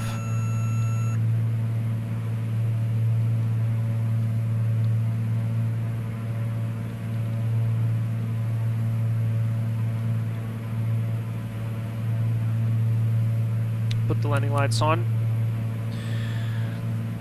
4,600. Okay, we are a bit low now. There's the light slope indicator. That's correct.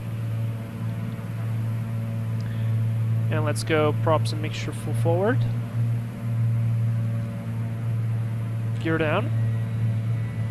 Flaps 10.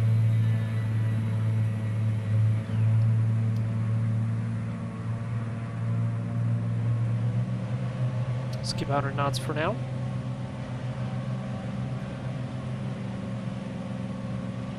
And I feel like we might need to do a missed approach. So I'm going to put the cowling flaps out. So we get some cooling on the engine.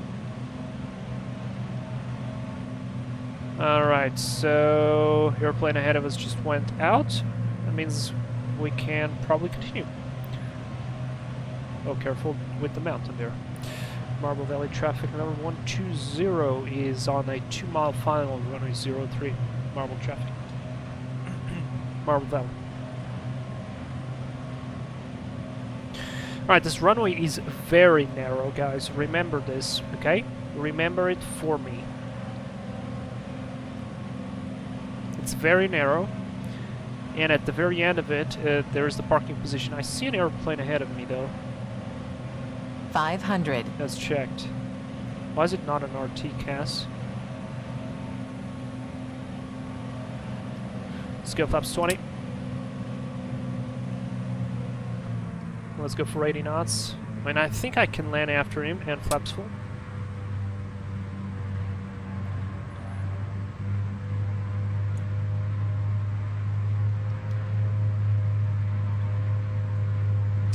Alright, gear down, 3 green, flaps full, props and mixture full forward, cowling flaps open in case we go missed. A bit turbulent. Crosswind from the right. Speed is good. Trying to find the trim though.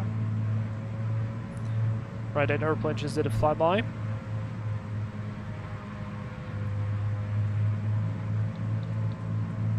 Bit of a downdraft here. Speed is still good. And marble traffic, November 1, Or to idle, flare. Yankee, 2 miles final. Oof, that was hard. On the runway, traffic. We made it though. Let's keep it rolling. Cowling flaps open.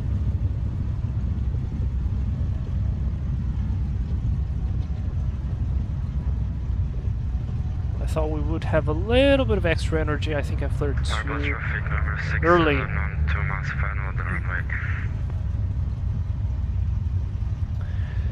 Aviator, the plane on the ground has made their scenery difficulties. No, I don't think it was you there. It was somebody flying.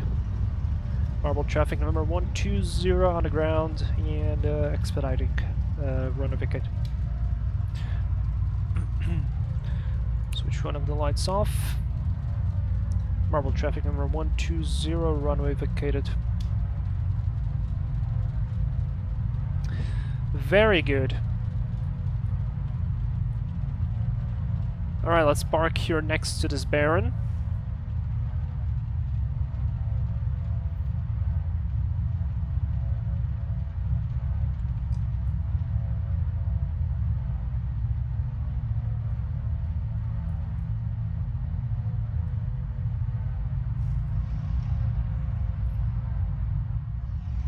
I hope we will fit here.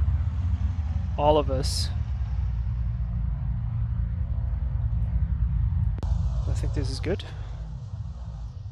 And November I'm not sure all of us will fit here. Taxiing out from the runway. Alright, let me help myself out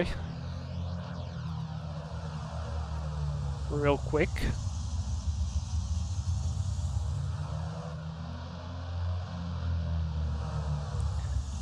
Can get a little bit of dirt here.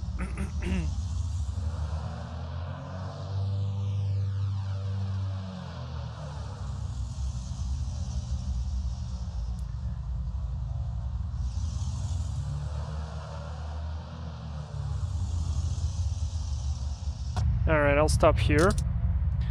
Strobes off, taxi nav lights off. Let's go avionics off. And engines cut off.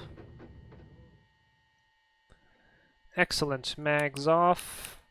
Beacon off. Alternator master. Fuels off. Flaps are reset. Trims are reset. Cowling flaps, leave them open. Unlatch, open and open. You may get out. Get out. And open and open. Thank you very much, guys. You can leave now. Woohoo! Very neat. Look at us. 1, 2, 3, 4. And that caravan went full blast.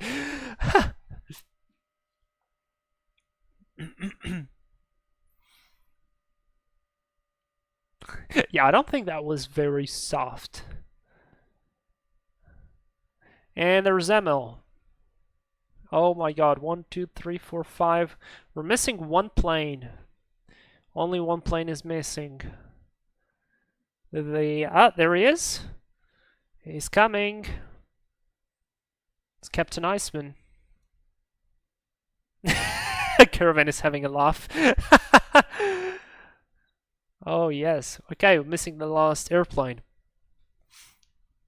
Krakow's not quite sure if you know, but typically in America, VFR call sign would be something like Seneca 023. Typically, we replace the N with the aircraft name and use the last 3 digits. Haha, okay, I see. Not trying to backseat pilot through the lull. No, dude, I'm fine. I don't know everything. I don't know everything, because I have a lot to learn. So, for this case, for me it would be something like Seneca 023. Yeah, as you said, lol. Sorry. Whoa! No, I missed that screenshot! Ah, dude, that was freaking awesome.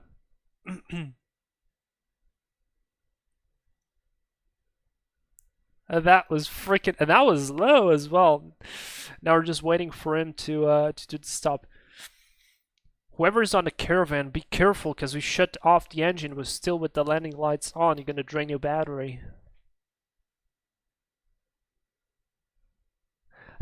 Emil, that FPS is wild here. Emil, that's why I told you to disable 3D vegetation. Yeah, and so, oh shit, I just almost got overrun by that truck. So this is what I added. I added this this here. I removed some of the trees. I added this grass. Also added exclusions. I corrected the runway and removed the lighting on the runway because there is no lighting there. and I added these houses here. I added this road-ish. I added this here. I added this car, and that's about it. So let's wait until Captain Iceman lands. We take the screenshot, the group screenshot, and then we get going. Freaking crops, you added it. I told you. There he is. There he is. Wait, I'm gonna prepare myself to take a picture. Is he gonna land? No, he's going for a low pass.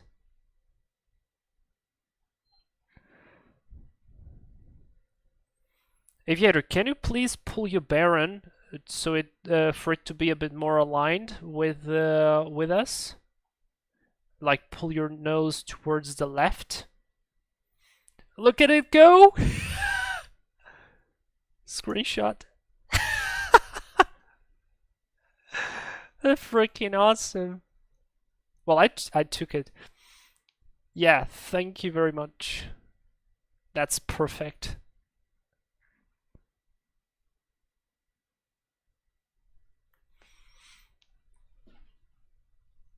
Krakow's, although on initial contact we would typically use the false call signs, so WHP ground, Skyhawk 8280, pop information extra ready for taxi, something similar. Okay, I'll have that in mind. So I'll call myself Seneca 023 then. Hot air balloons, let's go scare the guys. Alright, he's Captain Iceman, he's got the gear down, I think, yeah. That's the gear down. And that's the flaps out. And holy cow, that's... I know a pilot who does that. In real life. That's a bit scary.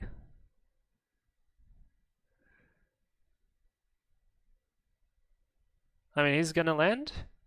Yeah, it just landed. Nice! Full brakes. Oh no! And -2 play. Alright, Captain, now just park your airplane nicely so we take the group photo and we get going.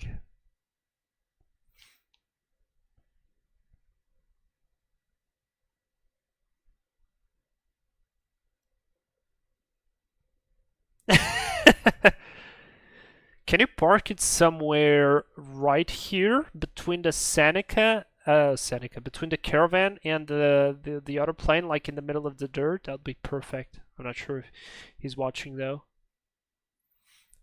Otherwise, I'll put my there. Oh no, he's gonna put it there. Perfect. Or maybe not. Or maybe not. Anyway, I've got the screenshot. Yeah, you can see taxi is a bit off.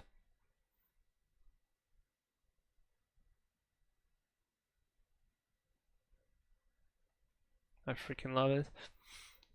This is so cool, guys. Everybody who came with me, thank you so much, because it's really, really awesome. Alright, screenshot time. 1.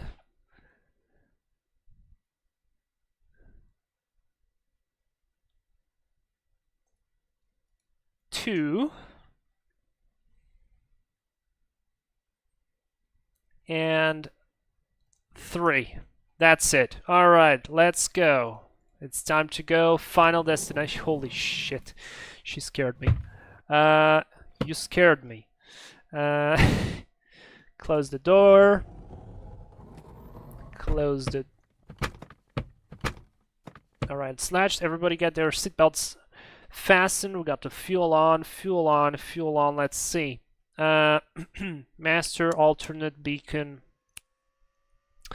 How are we looking in terms of fuel? We've got about 20 gallons here, 20 gallons, even more than that. So 20 gallons is 2 hours. 2 hours of fuel is more than enough. Alright, so full forward, let's prime it. 1000, 2, 1000, 3. Alright, should be enough. And clear prop, let's go.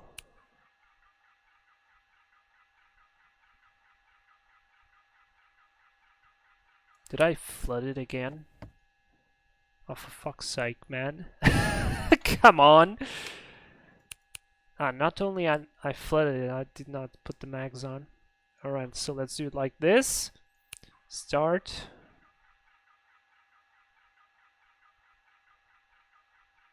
And as soon as it starts, I'm going to put the power back, pull the mixture full forward.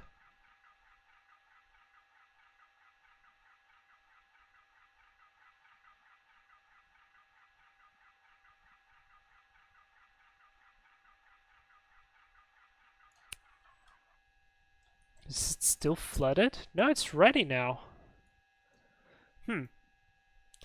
I guess the problems lays between the yoke and the seat.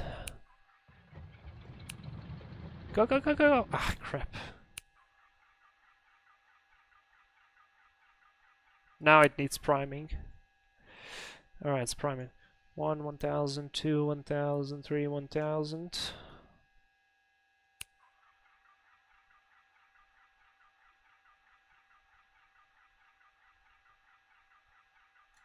Alright, I'm gonna do the other one. 1000, 2, 1000, 3, 1000. That's good. Okay. Alright, at least we got one.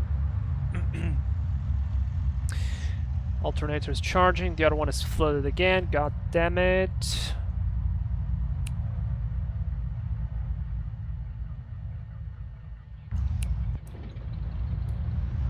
Alright, and we're up.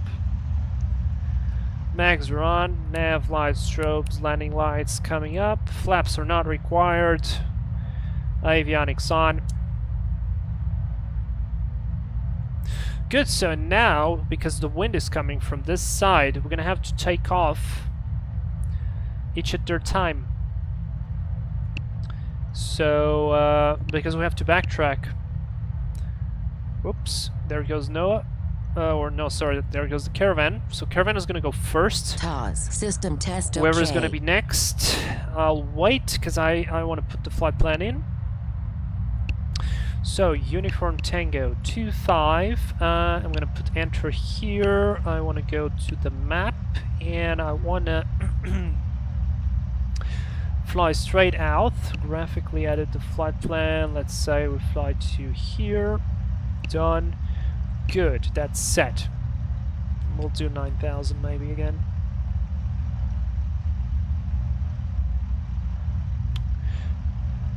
Caravan is taxiing.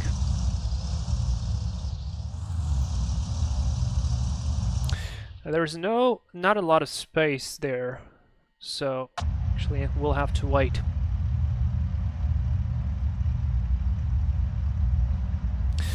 Krakow's, I'll make sure to join you tomorrow. Sounds like fun. It will be. It will be slightly... I mean, it's going to be a long cruise. Tomorrow's flight's going to have nothing to do with what we have today.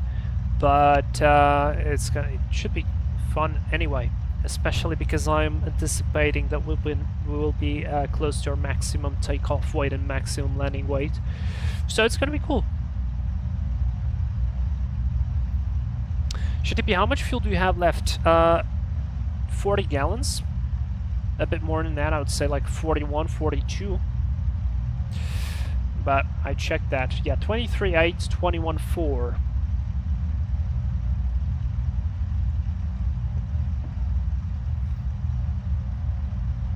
Captain Iceman's so much fun. Need to keep working on the Chieftain. It was a good relaxing flight. Thank you so much for coming, man. That is incredible that we actually have it here.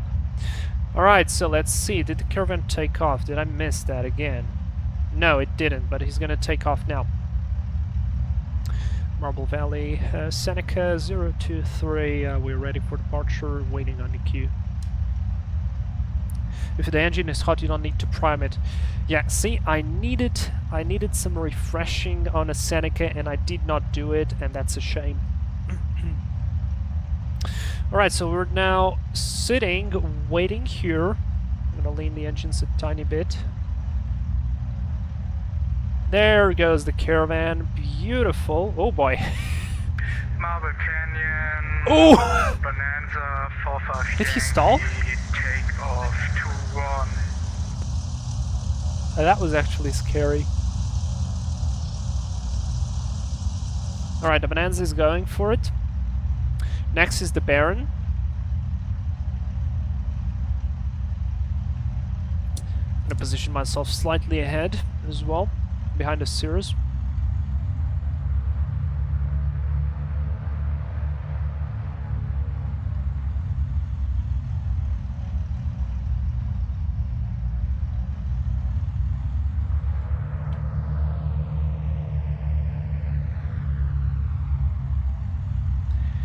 Alright, and stop here. Throttles at 1000. Let's watch our temps, especially because we are holding with the wind blowing on our back, so not a lot of airflow. Oh, you just went for it. Okay, so tailwind takeoff. I don't know, it's 12 knots. 12 knots. I don't want to take off with a 12 knots tailwind.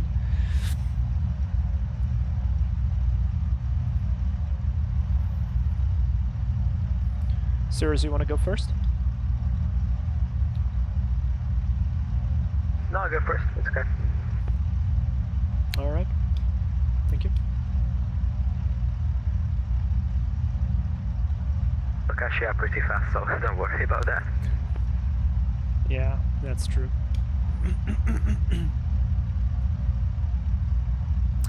Alright, there goes that plane. Not sure if he's departing or... Yeah, he went for it. Alright, so brakes released.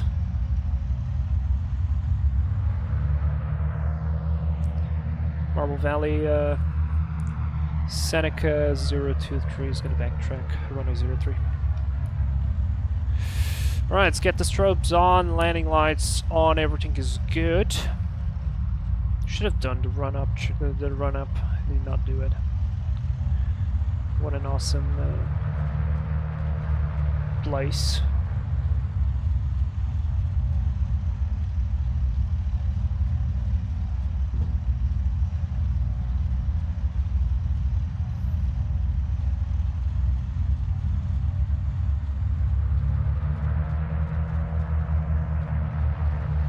Temps all look good.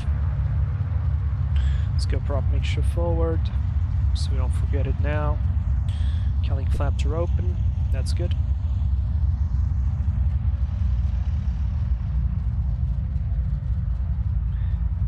There's the Caravan. I think that's the Caravan. No? No, that looks like a Cessna. Wait. Ah, that's the Caravan, yeah. The Caravan is also Cessna. Lol.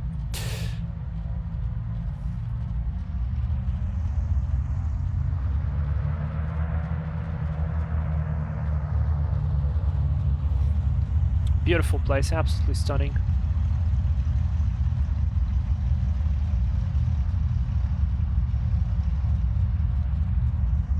I'm gonna use them. Oh! Oh, that was close. Oh boy, did he clip the wing?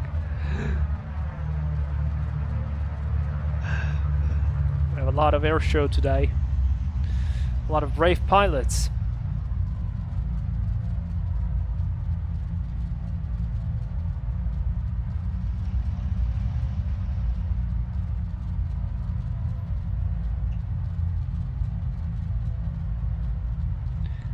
Alright, reached the end.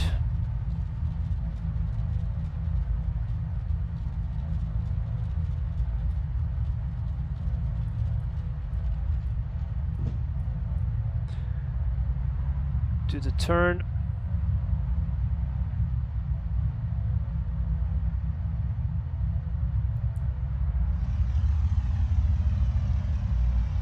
Get on the center line.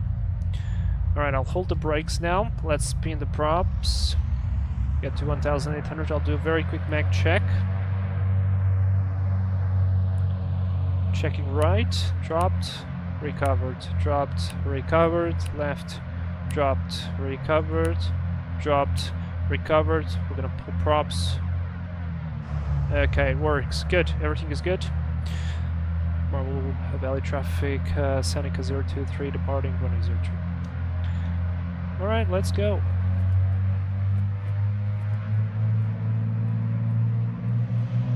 Brakes off. That was a punch.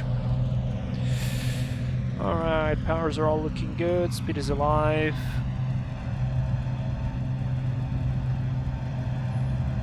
70 knots, 75, rotate, slowly, positive climb gear up, off to blue line.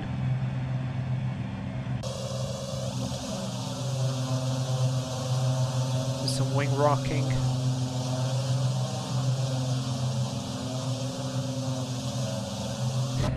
Poor passengers, probably sick at this time.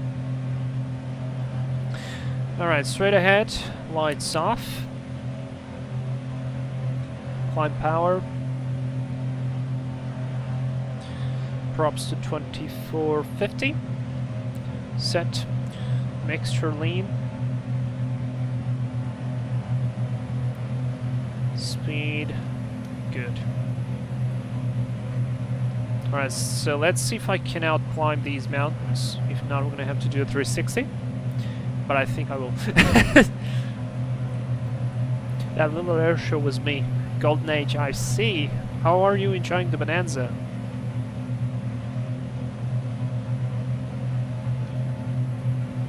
Listen, Crash Flyer, stop!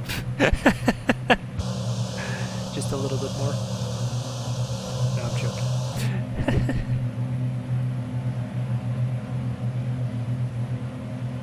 Alright, I think we're going to be outclimbing it just fine, so let's go align the heading here. Let's go heading. Drop the nose just a tiny bit. Power is good, RPM good, mixture is good. Great. Okay, so confirm. Clear on the right. Yep, it is. Let's come. Already have some traffic coming in, and yeah, wrong. Direct activate. Nav mode on. And off we go for our final leg of this trip. Look at the traffic.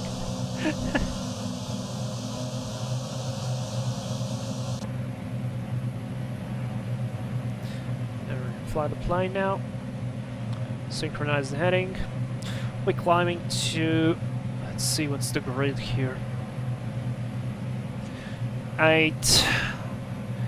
Well, we were on 9.5. Let's keep 9.5. We have 70 miles to fly, so passing 6. Drop the nose a tad. All temp is good. Let's see if I can drop the cowling flaps just a tiny bit.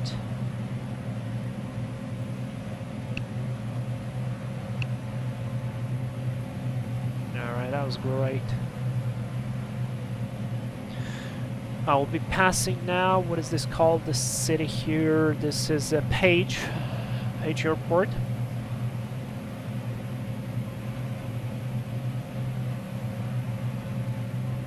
Look at us. 1, 2, 3, 4, 5, 6.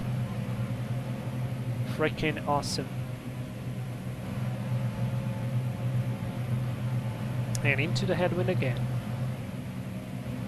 At least for our final destination. And I did notice actually that our fuel was a bit more on the left side, 22.3. So it seems like the needles are displaying slightly different values, because right now they're about the same for me, but because we have a little bit more on the left, let's see if I can crossfit the right one from the left. There's Page Airfield.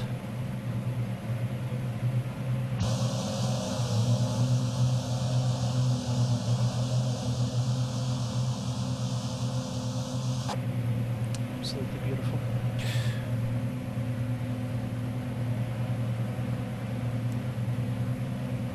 Oh, Golden Age, you have no passengers on board. That means you're not taking any profit with you.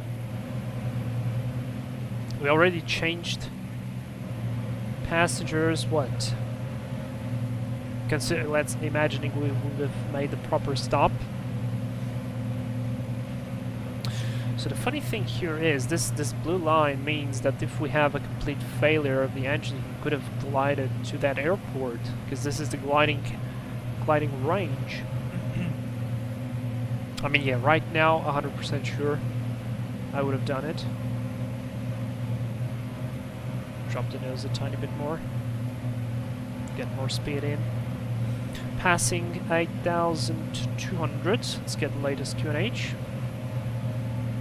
3032 says the same. Good. Let's get our headset in.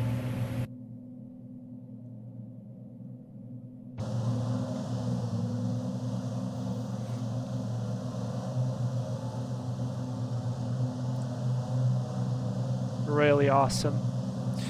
And another traffic there. Caravan. This should be Bonanza. Just trying to see if there's anyone else. There's the Cirrus. Baron 5-8. Captain Iceman is still there on the ground. Dude, and up ahead the view is amazing. It just continues and continues. Holy cow. We're doing the right-hand turn, passing over that mountain. Synchronize the heading. Alright, 60 miles to go now.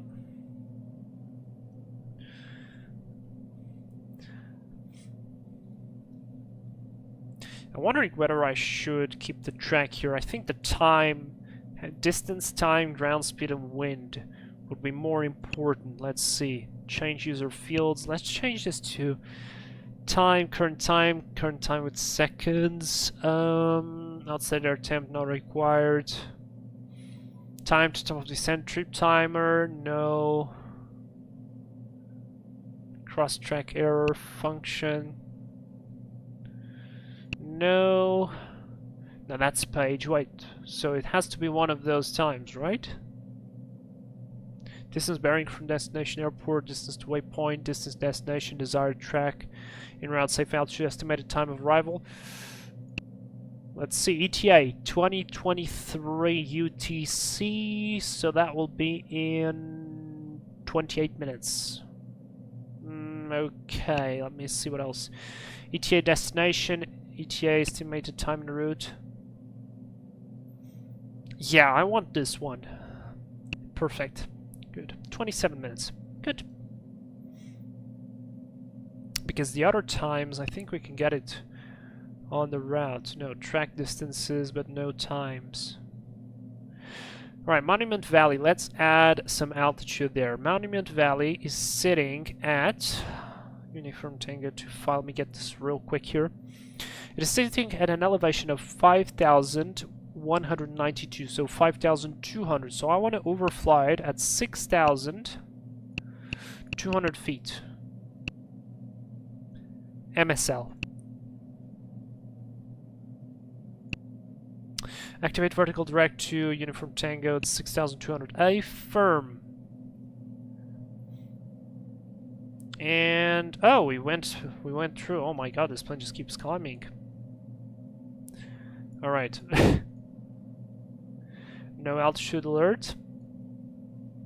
Let's recover to 9,500.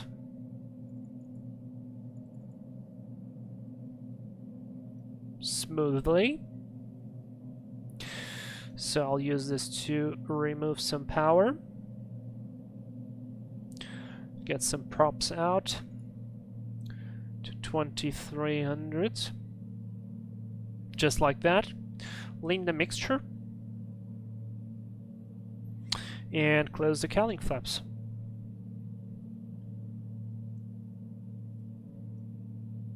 Got carried away. Did not pay attention to the altitude. My mistake. Correcting that.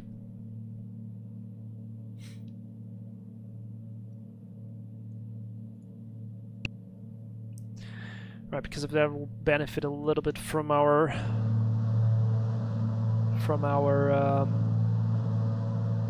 what I'm missing here, oh my gosh, from our descent, just a tiny bit.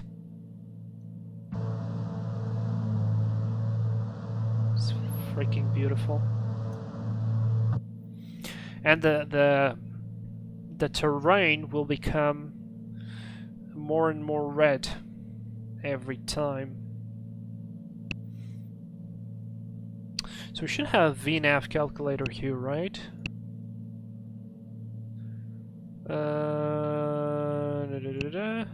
What if I set 3? Or I can even set 2.5. Now let's set 3. 3 is fine. 3. 14 minutes till top of descent. Good. Good. Very good. Can I see the satellite? Satellites. Yeah, I can. Fantastic. Insane add-on. Insane. Alright, we're approaching 10,000.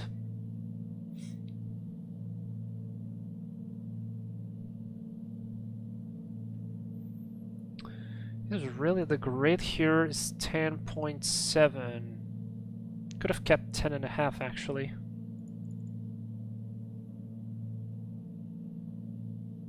Perhaps let's do that. Let's keep 10.5. We'll just add a bit here on the manifold.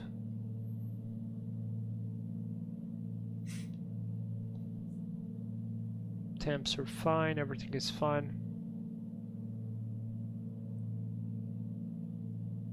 We'll do a bit of props forward for the climb.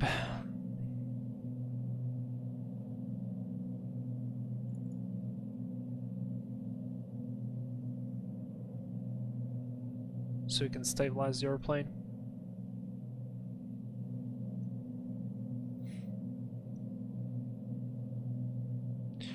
$100 to level.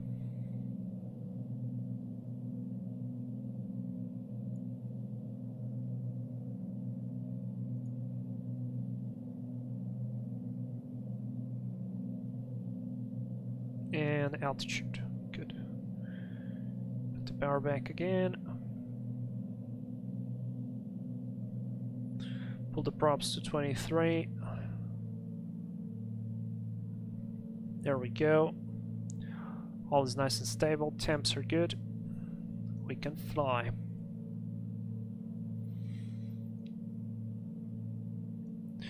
Alright, let me see if there's any advisory for VATSIM.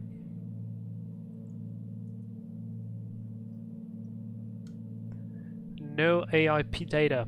Okay, well, that's fine.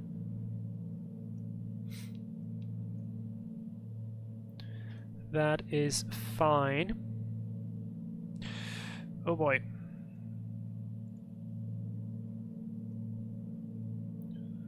Fuel. Should be more or less balanced now, in fact. Needles seem to be more aligned. 18, 19.7. Okay.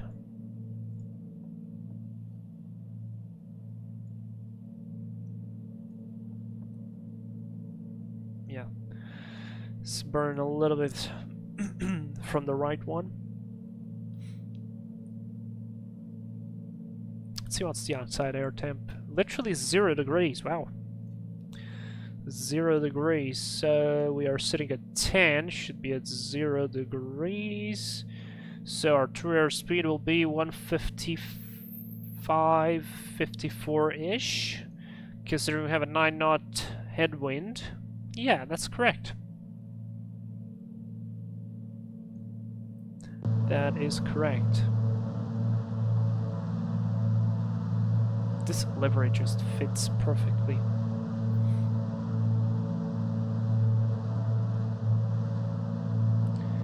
Passengers are having a nice air show back here. Let's wait until Noah pulls up closer so we can get a closer screenshot. 1, 2, 3, 4, 5. Yeah, Captain Iceman is still there.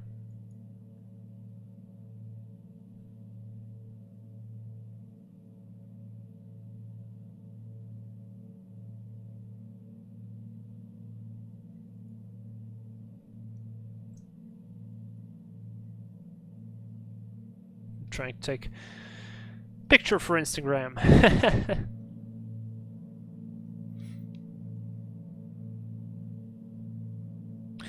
Alright, let's see if I don't smash the plane this time on the ground. I hope it will be a little bit better.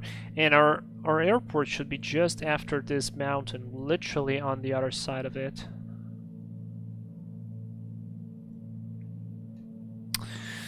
said this, I have a little bit of time now. Let me check if there is how's the weather in Easter Island tomorrow, because the weather, like the forecast, I've been looking at it and it changed.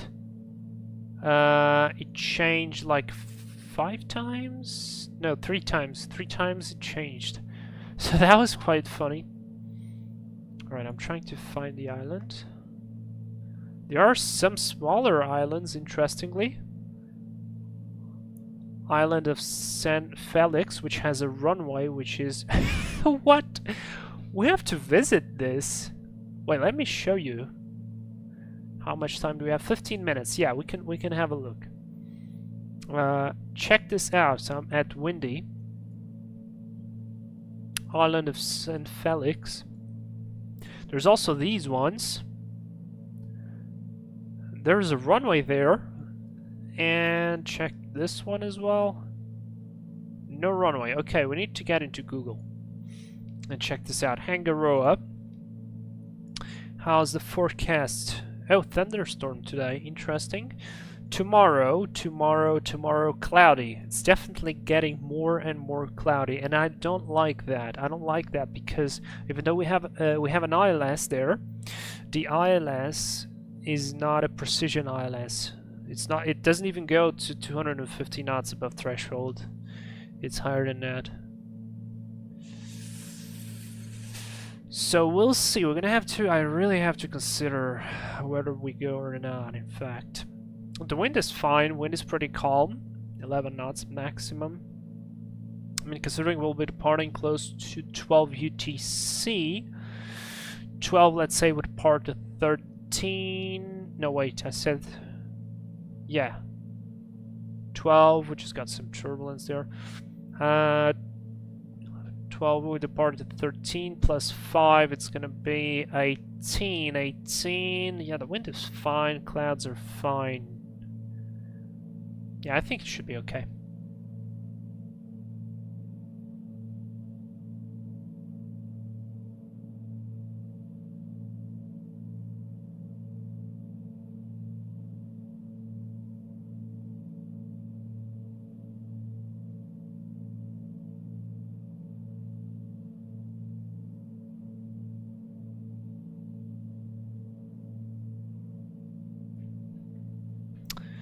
Alright, so let me actually now check Google Maps.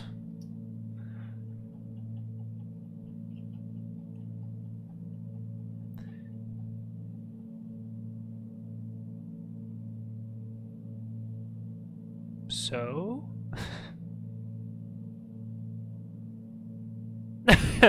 it just quit? Interesting. Okay, holy cow.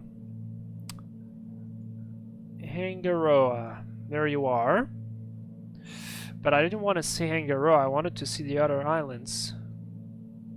Oh, there are a bunch of them. Okay, we saw this one. Aerodrome, smaller one. Interesting, what does fly here? We have straight view. No straight view here. That's sad. There is a small city. Dude, this is incredible. Like, people live in the end of the world. Literally anywhere. I think we saw... No, this one didn't have an airfield. Actually, no one lives here. Wait, last second. Okay, now I see why nobody lives here. Say a very steep rock. Okay. No, the other one was somewhere along here. Is that it? Yep, that's it. The island is an airport. And no... I mean, this is impressive, like... It's literally nothing else apart from an airport. And probably no one lives here. Yeah. This is quite incredible. Synchronous Fighter, imagine 24-hour delivery. A poor courier would be completely I'm afraid of doing this. Somebody clearly is very bad at geography to put this right here, but okay. Angaroa. 78? Looks like a 787. That definitely looked like a 78. Oh, look! 777. No. No, 76. This is a... What airplane is this?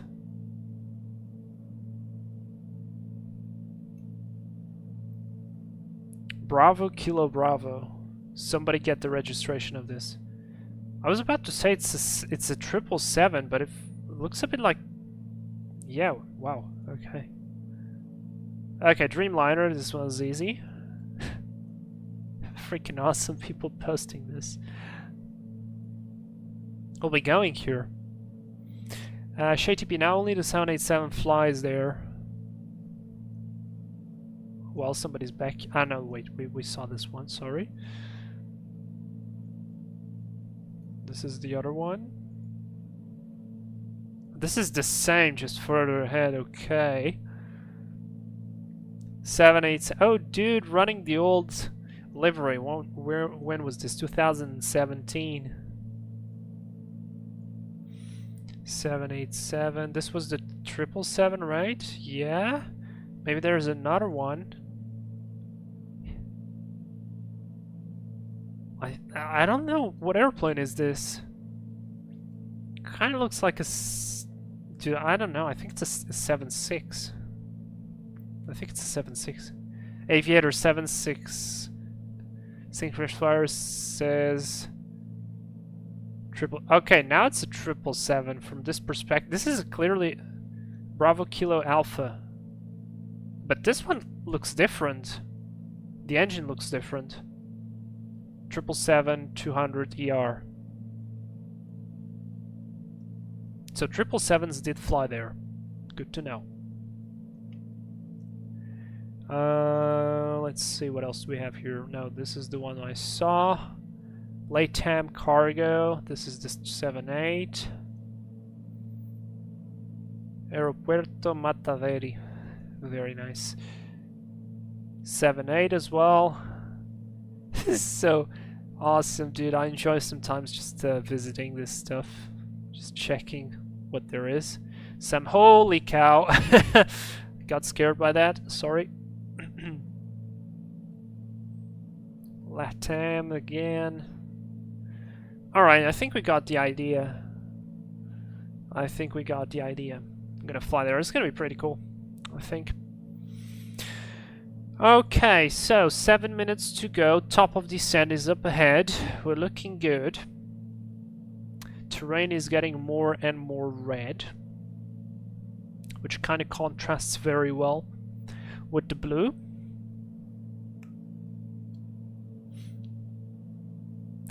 Krakow's, man, I'd love to fly with you, but it leaves at 4 AM my time. Oof. Yeah, 4 AM, it's a bit hard. Don't worry, well, you can, I don't know, unless you wake up in the morning at 4 plus 5, 5 is gonna be like 9 AM your time. You'll be in time for the arrival. And I freaking forgot again about the fuel. We'll probably have a fuel imbalance again. 18, 16.4. I'm gonna be hunting until the end. This fuel imbalance.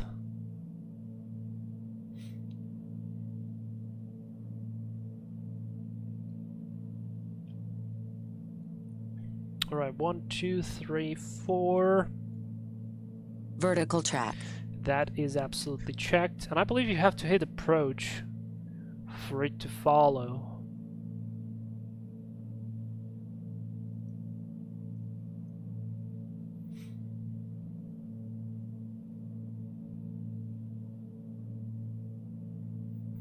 Krakow, maybe are you going anywhere after? Oh no, that's gonna be a stop.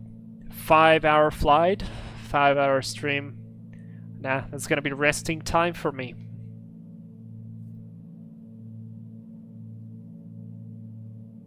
Will we actually get the vertical track or no? Let me see. If I hit approach, we didn't get anything. I think on the previous times it was, but not anymore. Utilities, VNav. Let's see. 6, 5, 4, 3, 2, 1. Alright, no, it doesn't do it. Which kind of makes sense, to be fair. To be honest. So we're looking at minus 770 feet per minute. So roughly minus 800 feet per minute. I'll do minus 700. That will be enough. And we'll be just monitoring this. I'll reduce the power just a tad. Check how are we doing on the fuel. 16,474. Alright, 1 gallon of imbalance. I can live with that.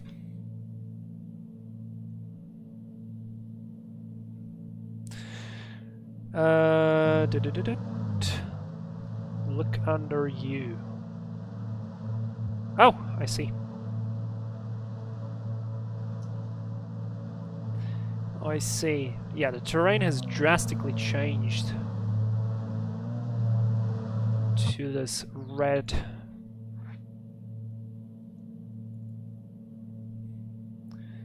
color. Very red color. Right, we're doing minus 900 right now because that's the required. 3 minutes. Even a bit less than that, to be fair. Until we get to our point, which is good. That's it. Krakow's Law. I'll see if I can be a welcome party. Yeah. It's actually impressive to think that that airport only has one traffic, which is the 787. Basically, maybe some military do fly there as well, or I don't know, some cargo. If there's LATAM cargo, 100% that they do fly cargo there. Right, let's grab the QNH 3030. Very simple.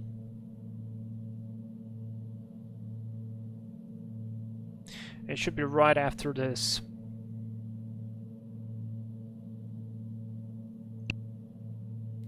And it will be Monument Valley. Final stop. I mean, this has been going for long. Holy cow, 3 hours. I didn't think about it. Final stop.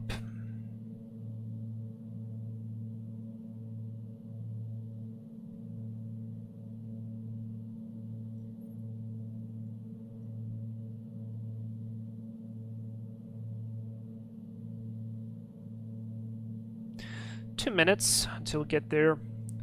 Overfly the field.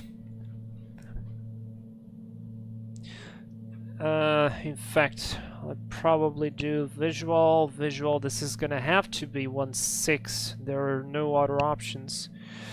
I don't want to activate it now. Yeah, I'll wait. I will wait. You guys are already ahead of me. And very well for doing so. Alright, I want to listen to some sound. Let's listen to some engine sound.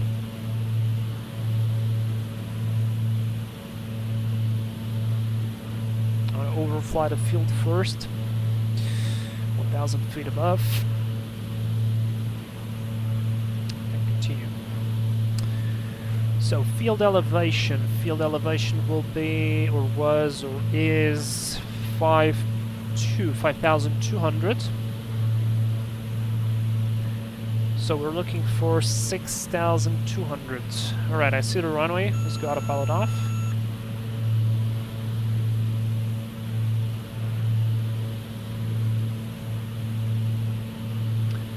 Monument Valley traffic. Seneca 023 is going to overfly over the field and join. For left hand downwind, runway 16, visual approach. Monument Valley.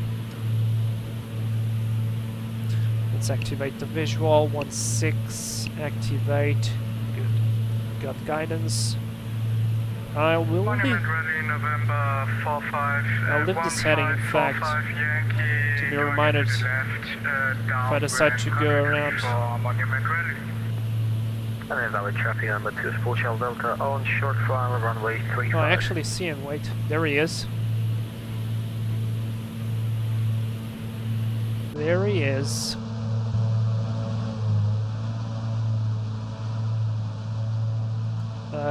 No, wait, that's the plane. Full Shell Delta going around 35. Traffic is in sight. It's going around. 67 Oh, that's- going around, traffic in sight, traffic. Some hot air balloons. You want to go first? Like boat just turned out now, so you can go first. Alright, let's get Okay, some number lights 2. on. Slow down, mixtures and props forward. I'll open up a bit the cowling flaps. And we hit 125, let's go gear down, flaps 10. Keep the speed on.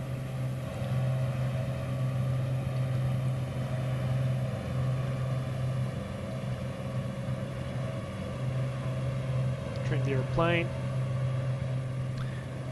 Nice hot air balloon right here.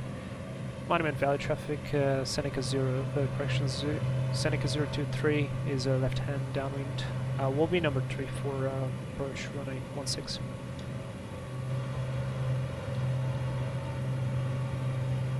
Alright, we're gonna have a tailwind for this, on this, so it's gonna be fun. Now I'm giving a little bit of extra space on purpose. We're now 2.4 miles out, so we should be just above the 1,000 feet. I'll descend a tiny bit.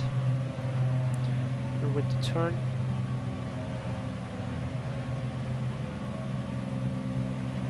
And November 1545 Yankee, downwind 35, full stop landing. Alright, almost on the path. We still have time to intercept, so that's good. We see one traffic over the field, what it looks like. Hot air balloon, hot air balloon.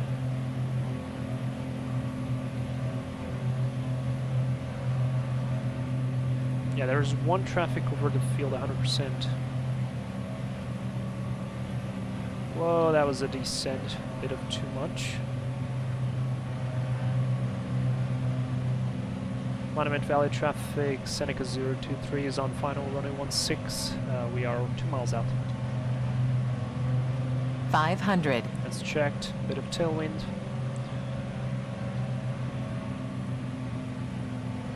Let's go flaps 20. And let's go flaps 4.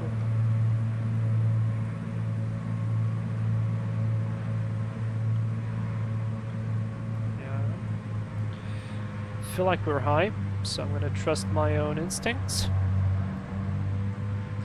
Okay, flaps full, props and mixture full forward, everything is good.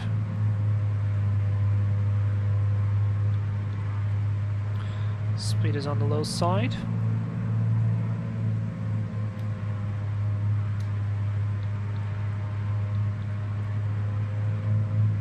Alright, now we're good.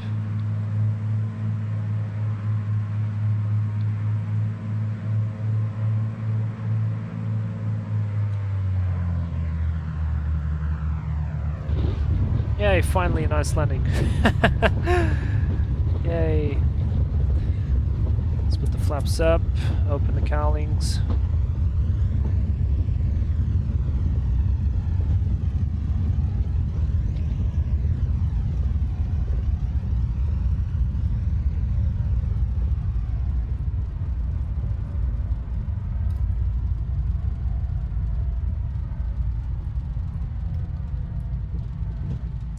Monument Valley, Seneca 023, runway vacated.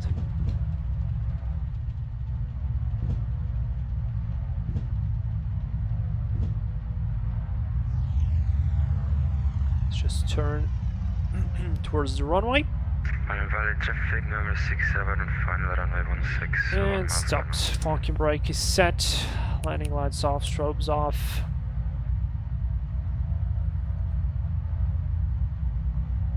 I think that's Noah. Did I end up landing first? I thought I was number 3. And November 1. 1545, Yankee There's runway another is traffic located. right there.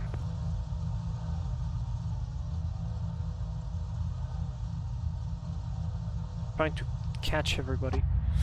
Alright, transponder. 726 Bravo Romeo, turning base for runway 16. Nav off. Avionics off. Engines cut off. Wait until they stop. Mags off. Lights completely off. Alternator master off. Fuel off. Reset the trim. Unlatch. Open and open. Unlatch and open. Oops.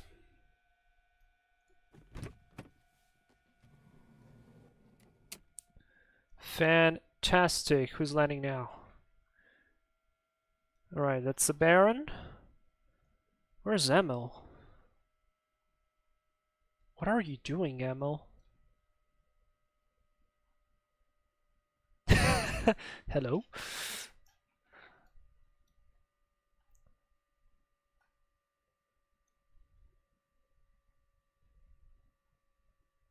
That was a nice landing after all the smashers. Nice, well done. Well done. Caravan is here as well. Perfect. Emil is doing some low level crazy stuff. Is he really thinking of landing at the opposite runway? I don't think you can do that.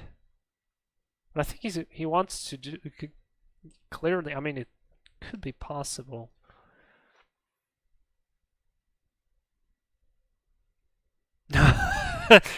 Emil, what are you doing? Golden Age, I'm out. See you guys. Thank you so much, dude. Thank you so much for coming with us. It's been great. Yeah, Emil is doing some wicked stuff. So I'm gonna come here and I'm gonna take a screenshot. It's gonna be photographic proof of some wicked stuff happening here.